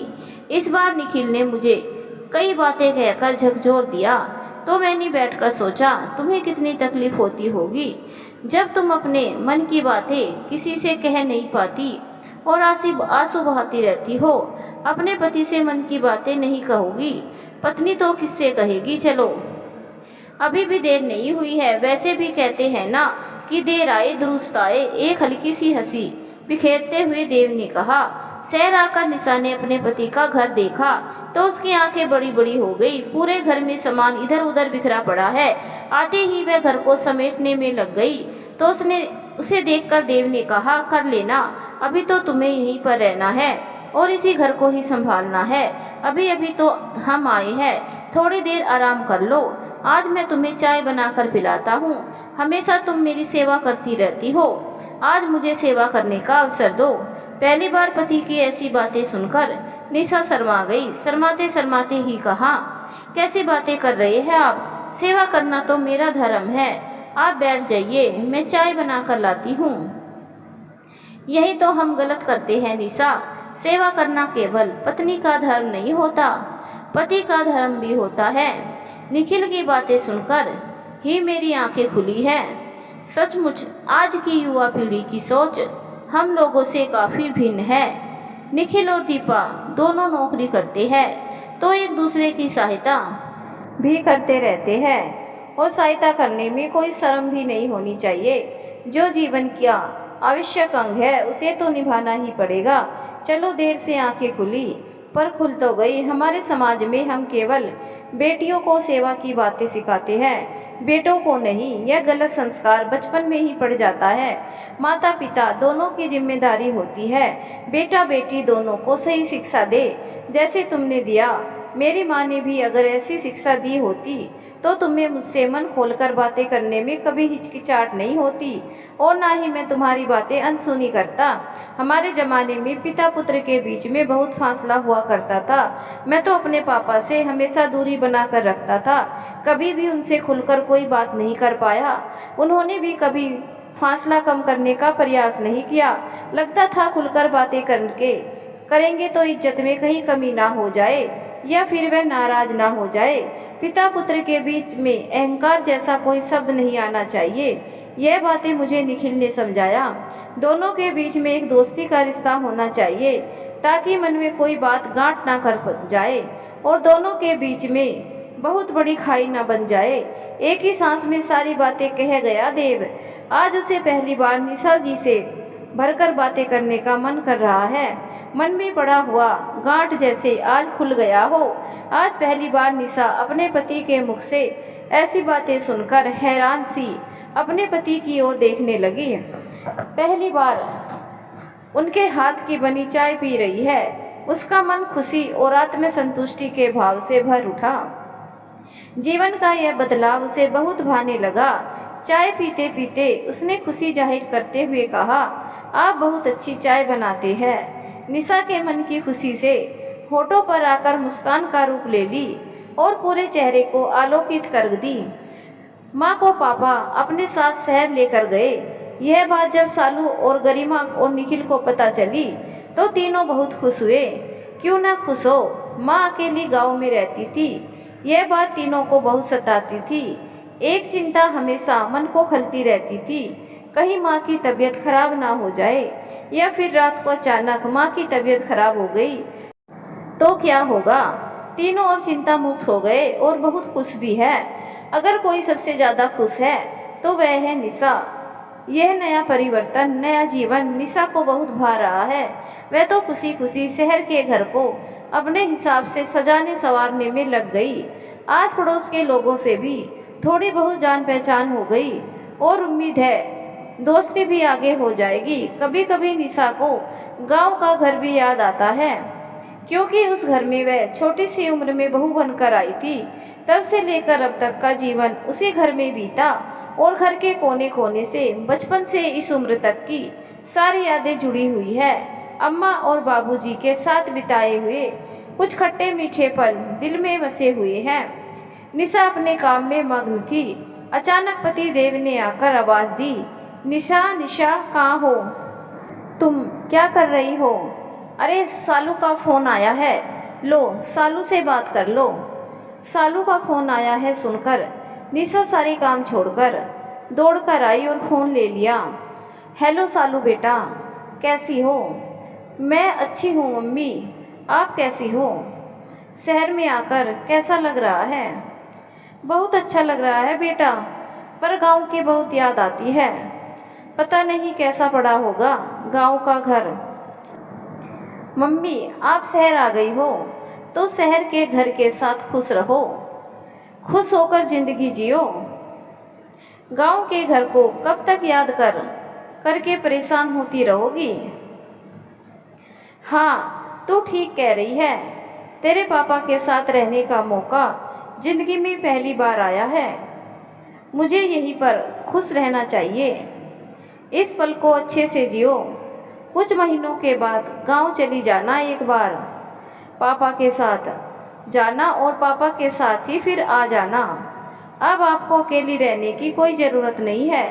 हम लोगों को बहुत चिंता होती है। मम्मी, मैं और गरिमा दोनों ने मिलकर तय किया है कि आपके पास आकर कुछ दिन रहेंगे। खूब मज़ा आएगा। सालू और गरिमा की आने की बात सुनकर निशा खुशी समेट नहीं पा रही है। बहुत खुश होकर उसने कहा, क्या क्या कहा तुमने? तुम दोनों आ रही हो, मेरे पास आकर रहना चाहती हो? यह तो बहुत अच्छा किया बेटा। तुम दोनों की बहुत याद आ रही है मुझे। एक बात है सालू बेटा, तुम्हारा अभी 9वां महीना चल रहा है। तुमने क्या सोचा डिलीवरी के बारे में? मैं तो तुम्हारे पास आकर रह नहीं पाऊंगी। तुम मेरे पास ही आ जाओ, छुट्टी लेकर कुछ महीने मेरे पास ही रहना। अपनी सासू माँ और ससुर जी से पूछकर सारे कार्य करना बेटा। उनका दिल नहीं दुखाना चाहिए, समझी?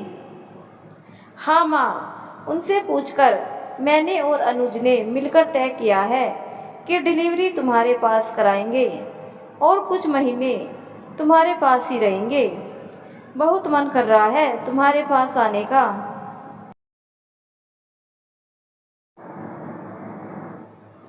तुम्हारे हाथ से बने स्वादिष्ट खाना खाने का। अच्छा हुआ तुम पापा के साथ शहर आ गई। गांव में रहती तो तुम्हारे पास आना संभव नहीं हो पाता। यह तो बताया ही नहीं बेटा, कब आ रही हो तुम दोनों? बस मम्मी, इसी रविवार को हम दोनों आ रहे हैं। बस 2 दिन बचे हुए हैं। ठीक है बेटा, अच्छे से आ जाओ और अपनी तबीयत का ध्यान रखना। बाकी आने के बाद बहुत सारी बातें करेंगे मिल बैठकर। अच्छा माँ, फिर मैं रखती हूँ फ़ोन। तुम भी अच्छे से रहना, खुश रहना। अच्छा बेटा।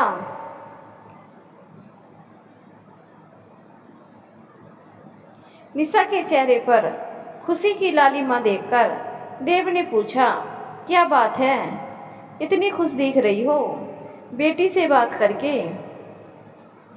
मैं आपको बताने जा रही थी, बहुत खुशी की खबर है। सालू और गरिमा दोनों आ रही है मेरे साथ रहने के लिए। कुछ दिनों की छुट्टी लेकर आ रही है। वैसे आपको तो पता ही है, सालू का 9वां महीना चल रहा है।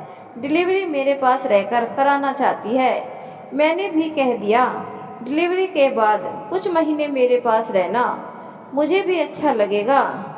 क्यों जी, ठीक कहा ना मैंने? ठीक ही नहीं, बहुत अच्छा किया तुमने। मैं भी सोच ही रहा था कि सालू को बुलवा लेंगे, पर अच्छा ही हुआ उसने खुद ही तय कर लिया आने के बारे में। सालू और गरिमा आई तो निशा दोनों बेटियों में ऐसे रम गई कि समय का पता ही नहीं चला। देखते ही देखते डिलीवरी का समय आ गया। नर्स ने आकर जब निशा को बताया कि उसने एक बेटी को जन्म दिया तो उर्मिला का तो खुशी का ठिकाना ही नहीं रहा। पहली बार नानी बनने का एहसास इतना सुखद होता है, यह निशा को अब पता चला। यह एक ऐसी खुशी है जिसको समेटना मुश्किल होता है और किसी से कहना भी मुश्किल। उसका मन खुशी से झूले में झूलने लगा। उससे सब्र करते नहीं बन रहा था कब डॉक्टर परमिशन दे और जाकर अपने नातिन का प्यारा सा मुखड़ा देखे। निशा अपने नातिन की देखभाल में ऐसी रम गई कि सुबह और शाम का पता ही नहीं चलता। कब सूरज पूरब में उगता है और पश्चिम में कब ढल जाता है, यह तो ढलने के बाद ही पता चलता है, जब चारों ओर अंधेरा होने लगता है। देखते ही देखते 6 महीने हो गए और सालू के जाने का समय आ गया। इन 6 महीनों को निशा ने भरपूर जिया।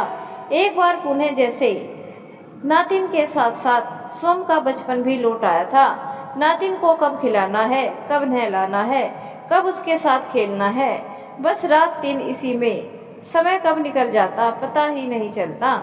सालू को लेने उसका पति अनुज आया है। उसको विदा करते समय फिर निशा की आंखें नम होने लगी। ये आंखें है कि नम हुए बिना मानती ही नहीं।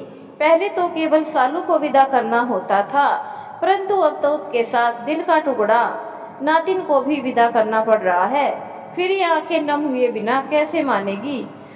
आपने नातिन की गीली आंखों से विदा करते हुए निशा का दिल का कोना फिर एक बार सुना हो गया। निशा का मन समझने को तैयार ही नहीं है कि यही जिंदगी है, कभी खुशी तो कभी गम, कभी मिलना तो कभी बिछड़ना। निशा का भोला मन इसी सच्चाई को मानने को तैयार ही नहीं होता। पति के घर आने पर शाम को निशा ने मन की बात छेड़ दी। सुनिए जी, चलिए ना, कुछ महीनों के लिए गांव चलते हैं। सालू और गुन्नू के जाने के बाद घर बहुत सूना सूना लग रहा है। दीवारें जैसे काटने को दौड़ती है। आप तो घर में नहीं रहते, मुझे दिन भर घर में ही रहना पड़ता है। गांव में तो कई लोग मिलने जुलने आ जाते हैं, बातें हो जाती है। शहर में ऐसा कहाँ संभव हो पाता है।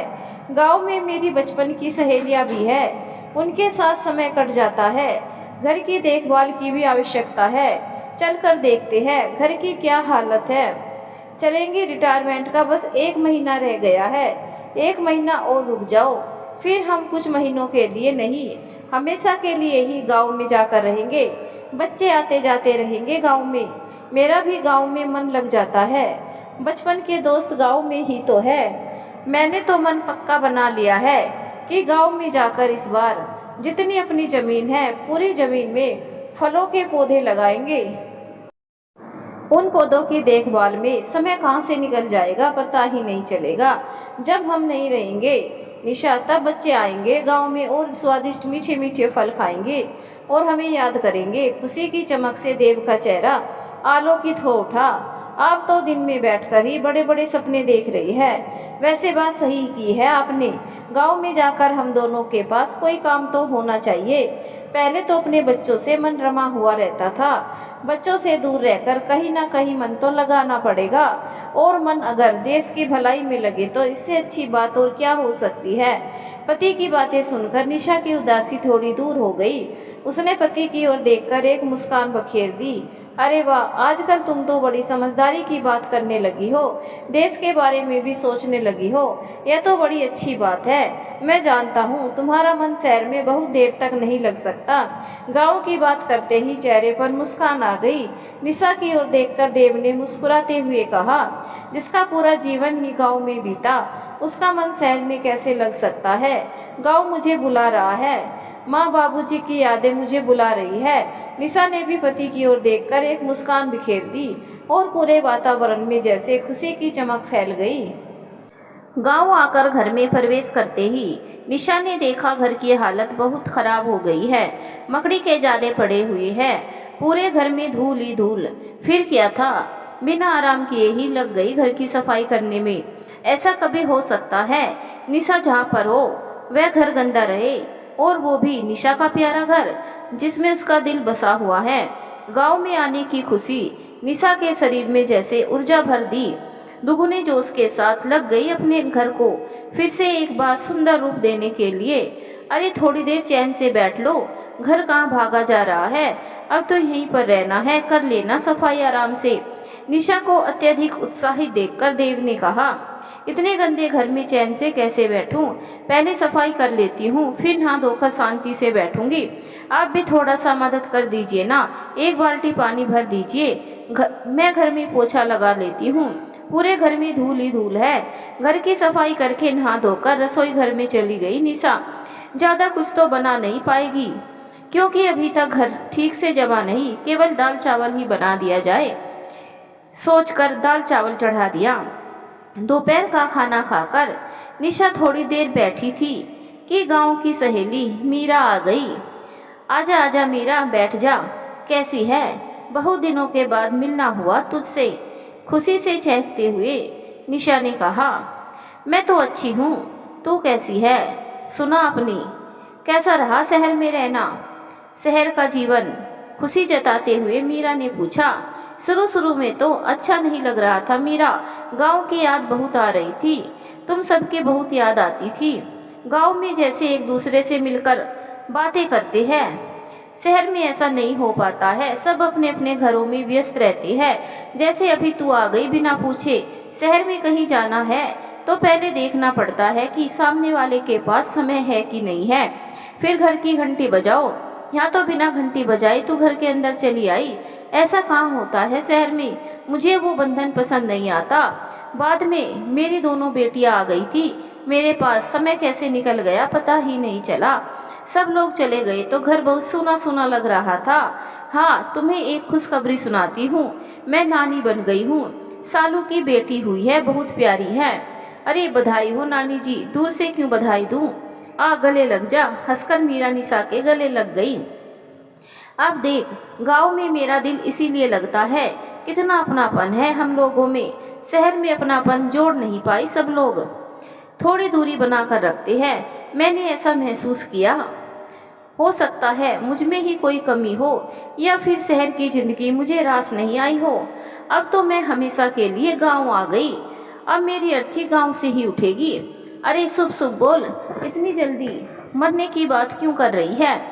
अभी तो तुझे बहुत लंबी जिंदगी जीना है। नानी बनी है, अभी दादी भी बनना है। नाती पोतों को पालकर अच्छी शिक्षा देकर बड़े काम करने हैं, उनका शादी ब्याह करना है। बहुत सारे कर्तव्य अभी बाकी है। हंसते हुए मीरा ने निशा को छेड़ा। हाँ तो सच कह रही है, पर मैं सच कह रही हूँ, मैं अब शहर नहीं जाने वाली। अगर तेरी बहू ने बुला लिया तब तो जाना ही पड़ेगा। क्या बहू की डिलीवरी के समय नहीं जाएगी? ऐसा हो सकता है भला? मैं निशा को बहुत अच्छे से जानती हूँ, वो ऐसा नहीं कर सकती। मुस्कुराते हुए मीरा ने कहा। तूने सच कहा मीरा, मैंने तो इतना सोचा ही नहीं था। बड़ी चतुर है तू। तेरे संग बातें करके मन खुश हो जाता है। शाम होने को है, चल दोनों मिलकर रसोई घर में चलते हैं, चाय बनाते हैं। इनको भी चाय बना कर देती हूँ। दोनों उठकर रसोई के घर की ओर चल दी। गांव की निशा कुछ महीने शहर में रहकर पुनः लौट आई तो उसे गांव की जिंदगी भाने लगी। पुनः अपने घर गृहस्थी में रम गई निशा। घर गृहस्थी भी क्या, केवल 2 ही लोग हैं, परंतु रोज शाम को गांव की कोई सहेली या पड़ोसन आकर बैठ जाती है और गांव भर की खबर देती है, तो निशा का मन भी बहल जाता है। उनके संग बातें करके शांति काकी की बेटी की शादी हुई कि नहीं, कोमल मौसी की बहू को कोई बच्चा हुआ कि नहीं, किशन ताऊ की विधवा बेटी अभी तक घर में बैठी है या उसकी शादी हो गई, आदि आदि खबरों से रोज निशा अवगत होती और रस लेती बातों में। निशा का पति देव भी सेवानिवृत्त जिंदगी का आनंद ले रहा था। कभी किसी दोस्त के घर जाता, तो कभी किसी चाचा के घर, तो कभी किसी मौसा के घर, कभी पूजा मंडप में जहाँ पर रोज शाम को पंचायत मंडली बैठा करती है, वहीं जाकर बैठ जाता, तो पूरे गांव की खबर लेकर आता और रस ले लेकर निशा को भी बताता। अभी तक तो निशा सासू माँ और ससुर जी तथा बच्चों के साथ घर गृहस्थी में रमी हुई थी, परंतु अब अपने पति के साथ जीवन का एक नया अनुभव मिल रहा है। जीवन का यह परिवर्तन उसे अच्छा लग रहा है। देव ने अपनी जमीन पर फलों के पौधे भी लगाए। रोज उसकी देखभाल करने में दोनों का बहुत सारा वक्त निकल जाता है। खुशी भी बहुत मिलती है उस कार्य से दोनों को। देव को देखकर गांव के कुछ और लोग भी इसका अनुसरण करने लगे। धीरे धीरे सबकी खाली जमीन में हरियाली छाने लगी। अब गांव पहले से ज्यादा हरा भरा तथा सुंदर दिखने लगा। लोग अपना जो समय बेकार की बातों में बिताते थे, वो समय सब अच्छे कार्य में लगाने लगे। धीरे धीरे दूसरे गांव में भी यह बात फैलने लगी और देव तो गांव गांव में विख्यात हो गया। गांव में आए हुए निशा को अभी कुछ ही महीने हुए हैं। जिंदगी की गाड़ी सुचारू रूप से चल ही रही थी। एक दिन अचानक निखिल का फोन आया और उसने बताया कि दीपा की तबीयत ठीक नहीं है। दोनों को अपना सामान समेटकर पुनः एक बार शहर जाना पड़ेगा।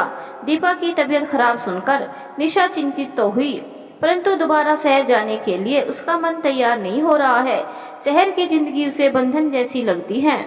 जो खुलापन और आज़ादी गांव में है वो शहर में कहाँ, परंतु मजबूरी है, जाना तो पड़ेगा ही। मन में चिंता का बोझ बढ़ा। यह निशा के उदास चेहरे से स्पष्ट झलक उठा। ना चाहते हुए भी निशा गांव से पुनः एक बार बिछुड़ने का दुख मन में लेकर सामान समेटने में लग गई। ऐसा नहीं है कि बेटे के पास जाने की खुशी नहीं है, खुशी है, परंतु शहर की जिंदगी पसंद नहीं है। जब जब कर्तव्य की बारी आती है तो पसंद नापसंद का तो सवाल होता ही नहीं। सदैव निशा अपने कर्तव्य को प्रधानता देती रही। आज भी वही किया उसने।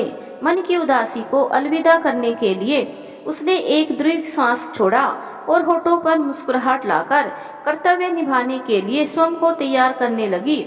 शहर पहुंचते ही निशा को यह समझते देर न लगी कि दीपा गर्भवती है। बार बार उल्टियां करना, चक्कर आना, खाने के प्रति अरुचि इस बात का पक्का सबूत है। बहुत कमजोर और बहुत दुबली हो गई है दीपा। देखकर निशा को बिल्कुल भी अच्छा नहीं लगा, परंतु यह अवस्था ऐसी होती है कि डॉक्टर भी ज़्यादा कुछ नहीं कर पाते। समय के साथ ये सब ठीक हो जाएगा। निशा का काम दीपा की देखभाल करना। उससे जितना बन पड़ता है वह प्रयास करती रहती है।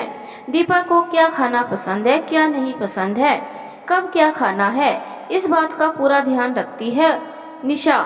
निशा का तो अपना मन रमाने के लिए कुछ न कुछ कार्य चाहिए। मिल गए उसको मन रमाने वाले कार्य। अब दीपा पहले से ज़्यादा स्वयं को स्वस्थ और सुरक्षित महसूस करने लगी। क्यों नहीं करेगी भला। देखभाल करने के लिए निशा जैसी सासू माँ जो आ गई है, इतनी प्यारी सासू माँ भला कितने लोगों के नसीब में लिखी रहती है। सचमुच दीपा स्वयं को इन दिनों भाग्यशाली समझ रही है। कुछ दिन छुट्टी लेकर घर में रहने के बाद दीपा पुनः ऑफिस जाने लगी। न सुबह उठकर नाश्ता बनाना न तथा टिफिन तैयार करने का झंझट, न शाम को आकर चाय बनाना एवं रात के खाने की व्यवस्था करने की समस्या। निशा भला दीपा को यह काम करने की अनुमति कैसे दे सकती है। एक तो दिन भर ऑफिस का कार्य करके थकान होती है, ऊपर से घर आकर भी कार्य संभाले, ये भला निशा कैसे करने दे सकती है। निशा की देखरेख में दीपा के स्वास्थ्य में दिन प्रतिदिन सुधार होता जा रहा है। आजकल दीपा स्वस्थ एवं सुंदर लगती है। उसे देखकर निशा के मन में आता है, हो ना हो दीपा बेटी को जन्म देने वाली है। यह बात कितनी प्रतिशत सही है यह तो पता नहीं है, परंतु गांव में ऐसी कहावत मशहूर है कि जब माँ स्वस्थ हो और दिखने में सुंदर लगे तो बेटी होती है, अन्यथा बेटा होता है। जो भी हो, निशा को इस बात की चिंता नहीं है। निशा तो इस बात से खुश है कि दीपा का स्वास्थ्य इन दिनों बहुत अच्छा चल रहा है। वह बहुत खुश रहती है। जच्चा को बच्चा होने से पहले खुश रहना अति आवश्यक है, तभी एक स्वस्थ बच्चे को जन्म दे सकती है माँ। दीपा ने एक स्वस्थ सुंदर बेटे को जन्म दिया। सुनकर निशा के पांव तो जमीन पर नहीं पड़ रहे थे। वह तो जैसे खुशी के मारे हवा में उड़े जा रही है और हवाओं का संग ही अपनी खुशियाँ बांट रही है। अब वह दादी बन गई है। दादी बनने की खुशी भी नानी बनने की खुशी से कम नहीं है। असल में दोनों का एक दूसरे से तुलना करना ही बेकार है। कौन सी खुशी ज़्यादा है और कौन सी खुशी कम है, यह कहना अत्यंत कठिन है। जब पहली बार निशा ने एक बेटी को जन्म दिया था तब सासू माँ ने किस तरह रो रो कर अपना बुरा हाल कर लिया था और कितना कोसा था निशा को। वह बातें याद आते ही निशा की आंखें नम होने लगती है। निशा यह बात अच्छे से समझती है। निशा अपने पोते और बहू को लेकर घर आ गई। घर आकर फिर उसकी दिनचर्या शुरू हो गई। पोते की देखभाल कैसे करनी है, दीपा को कैसे खाना देना है, उसके स्वास्थ्य के लिए क्या अच्छा है क्या बुरा है, आदि आदि बातों का ध्यान रखते रखते समय कहाँ से पंख लगाकर उड़ जाता है निशा को पता ही नहीं लगता। वह तो खुश है इस व्यस्तता भरी जिंदगी से। कुछ भी सोचने का समय ही नहीं मिलता। रात को थक कर चूर हो जाती है, तब जाकर बिस्तर पर पड़ जाती है, परंतु उसके कान सदैव खड़े ही रहते हैं। पोते सोनू के रोने की आवाज़ जैसे ही आती है दौड़कर पूछने चली जाती है उसे क्या हुआ है। जब दीपा से वह संभाला नहीं जाता तो स्वयं लेकर उसे चुप कराती है। सासू माँ के इस तरह के व्यवहार से दीपा के मन में उनके प्रति श्रद्धा भाव और जाग उठा। अब तो निशा और दीपा के बीच में सास बहू का संबंध ही नहीं रहा। अब तो दोनों माँ बेटी और दोस्त बन गए हैं, एक दूसरे से कोई भी बात छुपाते नहीं है। एक बड़ी बात तब सामने आई जब 6 महीने के बाद दीपा का ऑफिस जाने का समय आ गया। सोनू को कौन संभाले, इस बात की चिंता दीपा को ज्यादा हो रही है। दीपा को चिंतित देखकर निशा ने उसे सांत्वना देते हुए कहा, बेटा तुम इतनी चिंतित क्यों हो, मुझ पर भरोसा नहीं है क्या? मुझ में अभी भी इतना दम तो है कि मैं अपने पोते को अच्छी तरह से संभाल सकती हूँ। घर में सारे काम करने के लिए नौकर तो है ही, तुम चाहो तो एक खाना बनाने वाली रख दो, मेरी देख रेख में खाना बना लिया करेगी, फिर मुझे सोनू को संभालने में आसानी हो जाएगी। मम्मी आप पर मुझे पूरा भरोसा है, आप ऐसा क्यों कह रही है? मुझे तो आपकी चिंता है, आपकी उम्र हो गई है, इस उम्र में एक बच्चे को संभालना इतना आसान कार्य तो नहीं है, इसीलिए मैं चिंतित हूँ। मैं तो चाहती हूँ जैसे आपने अपने बच्चों को अच्छी शिक्षा और संस्कार दिए हैं, ठीक वैसे ही आप अपने पोते को भी अच्छे संस्कार दीजिए। आपसे अच्छी शिक्षिका और कहाँ मिल सकती है? आपने सही कहा, एक खाना बनाने वाली रख लेती हूँ जो आपकी देखरेख में खाना बना लिया करेगी, तो आप अपने पोते पर ज्यादा अच्छे से ध्यान दे पाएगी। खुश होते हुए दीपा ने कहा। निशा की देखरेख में उसका पोता सोनू बड़ा होने लगा। अब वह निशा की उंगली पकड़कर लड़खड़ाकर 1-2 कदम चलने लगा। माँ बाप दा शब्द उसके मुंह से निकलने तो खुशी के आंसू निशा की आंखों में झिलमिलाने लगते। जिंदगी का यह अनोखा और सुहाना सफर निशा को इतना पसंद आ रहा है कि मन प्रसन्नता के सागर में डूबकर शांति के सुंदर सुंदर मोतिया तलाश रहा है। अपनी दादी से सोनू इतना घुल मिल गया कि जरा सा आंख से ओझल होते ही बस दादी दादी रोना शुरू। मम्मी जब ऑफिस जाती है तो हाथ हिला हिलाकर मम्मी को बाय बाय कर विदा करता है। पूरा दिन दादी को इतना व्यस्त रखता है कि उसको छोड़कर नहाने जाना भी मुश्किल हो जाता है निशा के लिए। जब निशा बाथरूम जाती है तो खाना बनाने वाली शीला थोड़ी देर किसी तरह से संभाल लेती है। इतनी व्यस्त हो तो शायद निशा अपने बच्चों को लेकर भी कभी नहीं हुई थी। अपने बच्चों का भी इतना ख्याल नहीं रखा उसने कभी। इसीलिए कहते हैं ना कि मूलधन से ज्यादा ब्याज महत्व होता है। सब कुछ बहुत अच्छा चल रहा था कि एक दिन अचानक निशा के पेट में हल्का हल्का दर्द होने लगा। निशा ने सोचा भागते दौड़ते रहने के कारण शायद हुआ होगा। उसने किसी को बताया नहीं, बात उस तक सीमित रह गई, यहाँ तक कि अपने पति देव को भी नहीं बताया। 2-1 दिन में इसी तरह चलता रहा, पर एक रात अचानक सोते सोते असहनीय पीड़ा होने लगी। वह चिल्लाकर उठ बैठी, किसी भी तरह धीर नहीं धर पा रही थी। उसके चिल्लाने की आवाज़ सुनकर देव नींद से जाग उठा। उसे कुछ समझ नहीं आया तो उसने जाकर अपने बेटे निखिल को जगाया। निखिल के साथ साथ दीपा भी जाग गई। दोनों ने आकर देखा निशा दर्द से करहा रही है और छटपटा रही है। निखिल को कुछ समझ नहीं आया तो उसने तुरंत मां को डॉक्टर के पास ले जाने का फैसला किया। निशा को लेकर निखिल और देव दोनों डॉक्टर के पास गए। डॉक्टर के चेकअप करने के पश्चात वो बात सामने आई। सुनकर दोनों घबरा गए। बच्चेदानी में ट्यूमर हो गया है, डॉक्टर ने धीरे से कहा। घबराकर निखिल ने पूछा, इसका क्या इलाज है डॉक्टर साहब? ट्यूमर इस स्टेज पर है कि बच्चेदानी निकालना पड़ेगा, उसके लिए ऑपरेशन करना अति आवश्यक है। जितनी जल्दी हो सके ऑपरेशन करवा लीजिए, मरीज की जिंदगी को खतरा कम होगा और दर्द से हमेशा हमेशा के लिए छुटकारा मिल जाएगा। ऑपरेशन की बात सुनकर निखिल ने घबरा कर पूछा, अब मेडिसिन से ठीक होने की कोई उम्मीद नहीं है डॉक्टर साहब? होता तो मैं अवश्य बताता। After all I am a doctor, जो अच्छा होगा वही बताएंगे। इस स्टेज पर तो बेहतर उपाय यही है, जितनी जल्दी हो सके ऑपरेशन हो जाए। बड़ी शांति से डॉक्टर ने अपनी बात रखी। निशा को अस्पताल में भर्ती कराया गया और डॉक्टर ने ऑपरेशन की तारीख भी पक्की कर दी। इधर सोनू का दादी के बिना रो रो कर बुरा हाल हुआ। जब से नींद में से उठा है, जब से बस एक ही बात की जिद पकड़ी हुई है, दादी दादी कहाँ है, दादी जाऊंगी, दादी ले चलो। हार कर दीपा और निखिल को आखिर सोनू को लेकर अस्पताल जाना पड़ा। अस्पताल में दादी को देखते ही मुखड़े पर उज्जवल हंसी बिखर गई और जोर जोर से बोल पड़ा, दादी दादी मैं आ गया, मुझे खेलना है आपके साथ। झट से जाकर दादी की गोद में बैठ गया। अपने प्यारे पोते को गोद में बैठाकर निशा भी भावुक हो उठी। सोनू के माथे पर एक चुंबन अंकित करते हुए रो पड़ी।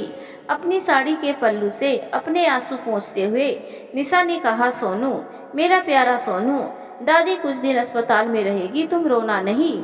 मैं ठीक होते ही तुम्हारे पास आ जाऊंगी। अपनी माँ को परेशान नहीं करना, मेरा प्यारा राजा बेटा। और उसे गले से लगा लिया। सफलतापूर्वक ऑपरेशन हो गया। सबने शांति की सांस ली। सबके मुखड़े पर इतने दिनों के बाद हंसी की उजली किरणें दिखाई दी।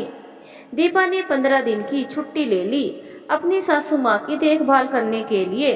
घर संभालना, घर में सोनू को संभालना, अस्पताल में सासू माँ की देखभाल करना, सारे कार्य दीपा और निखिल ने मिलकर बखूबी संभाल लिया। दोनों का साथ देव ने दिया। ऑपरेशन की बात सुनकर सालू और गरिमा भी आ गई। इन दोनों के आ जाने से दीपा को काफी राहत महसूस हुई। दोनों ने अस्पताल में अपनी मां की देखभाल का कार्य संभाल लिया। दीपा ने घर गृहस्थी का कार्य संभाल लिया। पूरे परिवार को बहुत समय के बाद एक साथ देखकर निशा को भी बहुत सुकून महसूस हुआ। भाभी और नंदों के बीच इतना सुंदर तालमेल देखकर भी निशा की आंखों की बड़ी राहत महसूस हुई। एक हफ्ते के बाद सालू और गरिमा अपने अपने घर चली गई। धीरे धीरे निशा के स्वास्थ्य में सुधार हुआ। दीपा ने भी सासू माँ की सेवा में कोई कमी नहीं रखी। निखिल और देव ने भी हर संभव निशा का ध्यान रखा। जीवन में पहली बार सब लोगों से इतनी सेवा पाकर निशा की आंखें ना भीगे, ऐसा कभी संभव नहीं हो सकता। जीवन भर सबकी सेवा करती रही निशा, परंतु सेवा पाने में सही मायने में कैसा सुख होता है, इसका एहसास उसे बीमार पड़ने के बाद ही हुआ। सबसे इतना स्नेह पाकर भगवान को बार बार धन्यवाद देती रही। हे भगवान, तुमने मेरा भाग्य बहुत फुर्सत में गढ़ा है। सब लोगों ने मुझ पर इतना स्नेह लुटाया, मेरा इतना ध्यान रखा। सचमुच मैं बहुत भाग्यशाली हूँ। ऐसी ही कृपा दृष्टि सदैव सब पर बनाए रखना प्रभु। तुम्हें सत सत नमन। नहीं नहीं मम्मी जी, आपकी तबीयत अभी पूरी तरह ठीक नहीं हुई है। कोई कार्य करने की बिल्कुल भी आवश्यकता नहीं है। जाइए, आप आराम करिए, मैं संभाल लूंगी सब कुछ। निशा उठकर धीरे धीरे कुछ करने के लिए रसोई घर की ओर जा रही थी। तभी दीपा ने उसे बड़े प्यार से टोक दिया। बैठे बैठे समय काटे नहीं कटता, इसीलिए सोच रही थी तुम्हारा थोड़ा बहुत हाथ बटा दूं। निशा ने झिझकते हुए कहा, काम कहाँ भागे जा रहा है मम्मी जी, आप ठीक हो जाइए पहले। अभी बहुत कमजोरी है आपके शरीर में, आप ही का घर है, काम भी आप ही को संभालना है और आपके पोते को भी संभालना है। वैसे भी आपके लाड प्यार में सोनू बहुत जिद्दी हो गया है, मेरी बातें बिल्कुल नहीं सुनता। कुछ भी कहो तो बस एक ही रट लगाता है। नहीं, मैं दादी के पास जाऊंगा, सब दादी करेगी, दादी खिलाएगी, दादी नहलाएगी। जितने सारी बहाने हैं वह उसे केवल आप ही संभाल सकती है। कुछ दिनों के बाद तो मुझे ऑफिस जाना है, तब रहना आप दोनों दादी पोता, खूब मस्ती करना दोनों मिलकर। इसके पहले आपको पूरी तरह ठीक होना पड़ेगा, तभी आप अपने लाडले पोते को संभाल सकती हैं। मुस्कुराते हुए दीपा ने सासू माँ से कहा। दीपा की इतनी प्यारी प्यारी बातें सुनकर निशा की आंखें गीली ना हो, ये तो हो ही नहीं सकता। आंखों में आंसू लेकर भर्राई हुई आवाज में उसने कहा, लोग कहते हैं पराई लड़की कभी अपनी नहीं हो सकती, जाने क्यों लोग ऐसा सोचते हैं। मैं तो सामने देख रही हूँ साक्षात, पराई लड़की ने तो अपनी लड़की से भी ज्यादा ध्यान रखा मेरा। जो लड़की इतना प्यार लुटा सकती है वह पराई कैसे हो सकती है। सचमुच दीपा, अगर तुम मेरी देखभाल नहीं करती तो मैं इस बार जिंदा नहीं बचती। तुमने मुझे नई जिंदगी दी है। भगवान हर जन्म में तुम्हें मुझे बहू के रूप में दे और मैं तुम्हें बेटी बनाकर अपने गले से लगा लूं। सासू माँ के मुख से पहली बार अपना नाम सुनकर और उनकी बातें सुनकर दीपा की आंखें भी भीगने लगी। वह सासू माँ के पास आकर बैठ गई और उनके गले में हाथ डालकर आंखों के आंसू पोंछते हुए कहा, मम्मी जी, आपने भी तो मेरा इतना ध्यान रखा था। जब मैं गर्भवती थी मेरी माँ के ना होने की कमी बिल्कुल महसूस नहीं होने दी। शायद मेरी माँ भी इतना ध्यान नहीं रखती जितना आपने रखा। मुझे एक पल के लिए अपनी माँ की कमी महसूस नहीं हुई। जो सासू माँ इतनी अच्छी हैं, उनके लिए मैं जीवन भी लुटा सकती हूँ। प्यार तो बहुत छोटी सी बात है। दीपा की प्यार भरी बातें सुनकर निशा की आंखों से झरझर आंसू बहने लगे। भावुक होकर उसने दीपा के माथे पर एक स्नेह चिन्हित अंकित कर दिया और कहा, अगर मैं माँ की जैसी हूँ तो आज से मुझे मम्मी जी मत कहना, केवल माँ कहकर पुकारना। तुम्हारे मुँह से माँ सब सुनने के लिए मेरे कान तरस रही हैं। सासू माँ की प्यार भरी बातें सुनकर दीपा के आंसू भी धैर्य का बांध तोड़कर कपोलों पर बहने लगे। अश्रु शक्ति आंखें खोलकर माँ कहकर वह सासू माँ के गले लग गई। पूरे वातावरण में स्नेह की किरणें फैलकर वातावरण को मंत्रमुग्ध कर दिया और चारों ओर स्नेह की सुगंध बिखर गई। आज निशा को सही मायने में अपने जीवन को एक नए रूप में देखने का अवसर प्राप्त हुआ। जीवन की एक नई परिभाषा मिल गई। निशा स्वस्थ हो गई पूरी तरह। फिर से शुरू हो गई उसकी दिनचर्या। सुबह उठकर दीपा का हाथ बटाना। निखिल और निशा रसोई घर को संभाल लेते हैं और दीपा सुबह उठकर सोनू को तैयार करती है स्कूल जाने के लिए। कई बार दीपा मना करती है, मम्मी आप रहने दीजिए, हम दोनों मिलकर संभाल लेंगे सब कुछ, आपकी तबीयत अभी पूरी तरह ठीक नहीं हुई है। परंतु निशा कहाँ मानने वाली दीपा की बात। उसे तो बैठे बैठे ही बोरियत सी महसूस होने लगती है। काम में लगी रहती है तो मन चंगा, जैसे बचपन में आदत पड़ी है उसे बुढ़ापे में बदली तो नहीं जा सकती है। काम में व्यस्त रहती है तो उसका मन खुश रहता है। सोनू अब बड़ा होने लगा है, उसे खेलने के लिए घर में कोई साथी चाहिए। कई बार अपनी दादी से कह चुका है, दादी मेरे दोस्त सक्षम की बहन भी है, वह अपनी बहन के साथ खेलता है। कई बार आकर मुझे बताता है, मेरी कोई बहन क्यों नहीं है, मम्मी से कहिए ना अस्पताल से मेरे लिए एक बहन लेकर आए, अकेला खेलने में मेरा मन नहीं लगता। निशा उसे क्या जवाब दे समझ में नहीं आता है। सोनू को चुप कराने के लिए बस इतना कहती है, एक दिन तुम ही अपनी माँ से कह दो ना तुम्हारे लिए कोई बहन लेकर आए। मेरी बात नहीं सुनती तुम्हारी माँ। सचमुच एक दिन सोनू ने अपनी माँ से पूछ ही लिया, मम्मी मेरे दोस्त सक्षम की एक बहन है, वह अपनी बहन के साथ खेलता है, मेरे साथ खेलने वाला कोई नहीं है, मेरी कोई बहन क्यों नहीं है, आप अस्पताल से मेरे लिए एक बहन लेकर आओ ना, दोनों मिलकर खेलेंगे, खूब मजा आएगा। सोनू के मासूम सवालों का क्या जवाब दे दीपा, कुछ समझ में नहीं आया। तो इतना ही कहा, ले आएंगे बेटा, जब समय होगा तो ले आएंगे, अभी तुम अपनी दादी के साथ खेलो, दादी कितने अच्छे से तो खेलती है तुम्हारे साथ। मेरा अच्छा बेटा जिद नहीं करते, अभी तुम सो जाओ बेटा, कल सुबह फिर उठना है स्कूल के लिए, मेरा राजा बेटा। सोनू के सवालों से परेशान होकर एक दिन निशा ने हिम्मत कर ही डाली, दीपा बेटा तुमसे एक बात करनी है, बुरा मत मानना। सोनू आजकल मुझसे बहुत सवाल करने लगा है, वैसे उसका सवाल गलत भी नहीं है, हमेशा कहता है दादी मेरी कोई बहन क्यों नहीं है, मम्मी से कहो ना मेरे लिए अस्पताल से एक बहन लेकर आए। मैं क्या जवाब दूं उसे समझ में नहीं आता। क्यों नहीं दूसरे बच्चे के लिए सोच लेते तुम दोनों। माँ हमने भी कई बार सोचा है परंतु हिम्मत नहीं होती। आप ही बताइए, दूसरा बच्चा आ गया तो उसे कौन संभालेगा। आपकी तबीयत भी अब इतनी ठीक नहीं है और आपकी उम्र भी बहुत हो गई है, दूसरे बच्चे को संभालने का सोचकर तो मुझे डर लगता है। सोनू को संभालने में ही कितनी परेशानी उठानी पड़ी। दीपा के चेहरे पर परेशानी की लकीरें स्पष्ट दिखाई दे रही थी। मैं और तुम्हारे पिताजी मिलकर संभाल लेंगे, तुम इतनी चिंता क्यों करती हो, घर में सारे कार्य करने के लिए नौकर है, कुक है, मुस्कुराते हुए समझाया निशा ने। नहीं माँ, पापा की तबीयत ठीक कहाँ है, उनको डायबिटीज है, हाई ब्लड प्रेशर है, वे तो अपनी तबीयत को लेकर ही परेशान है, उनको अलग से परेशान करना उचित नहीं है।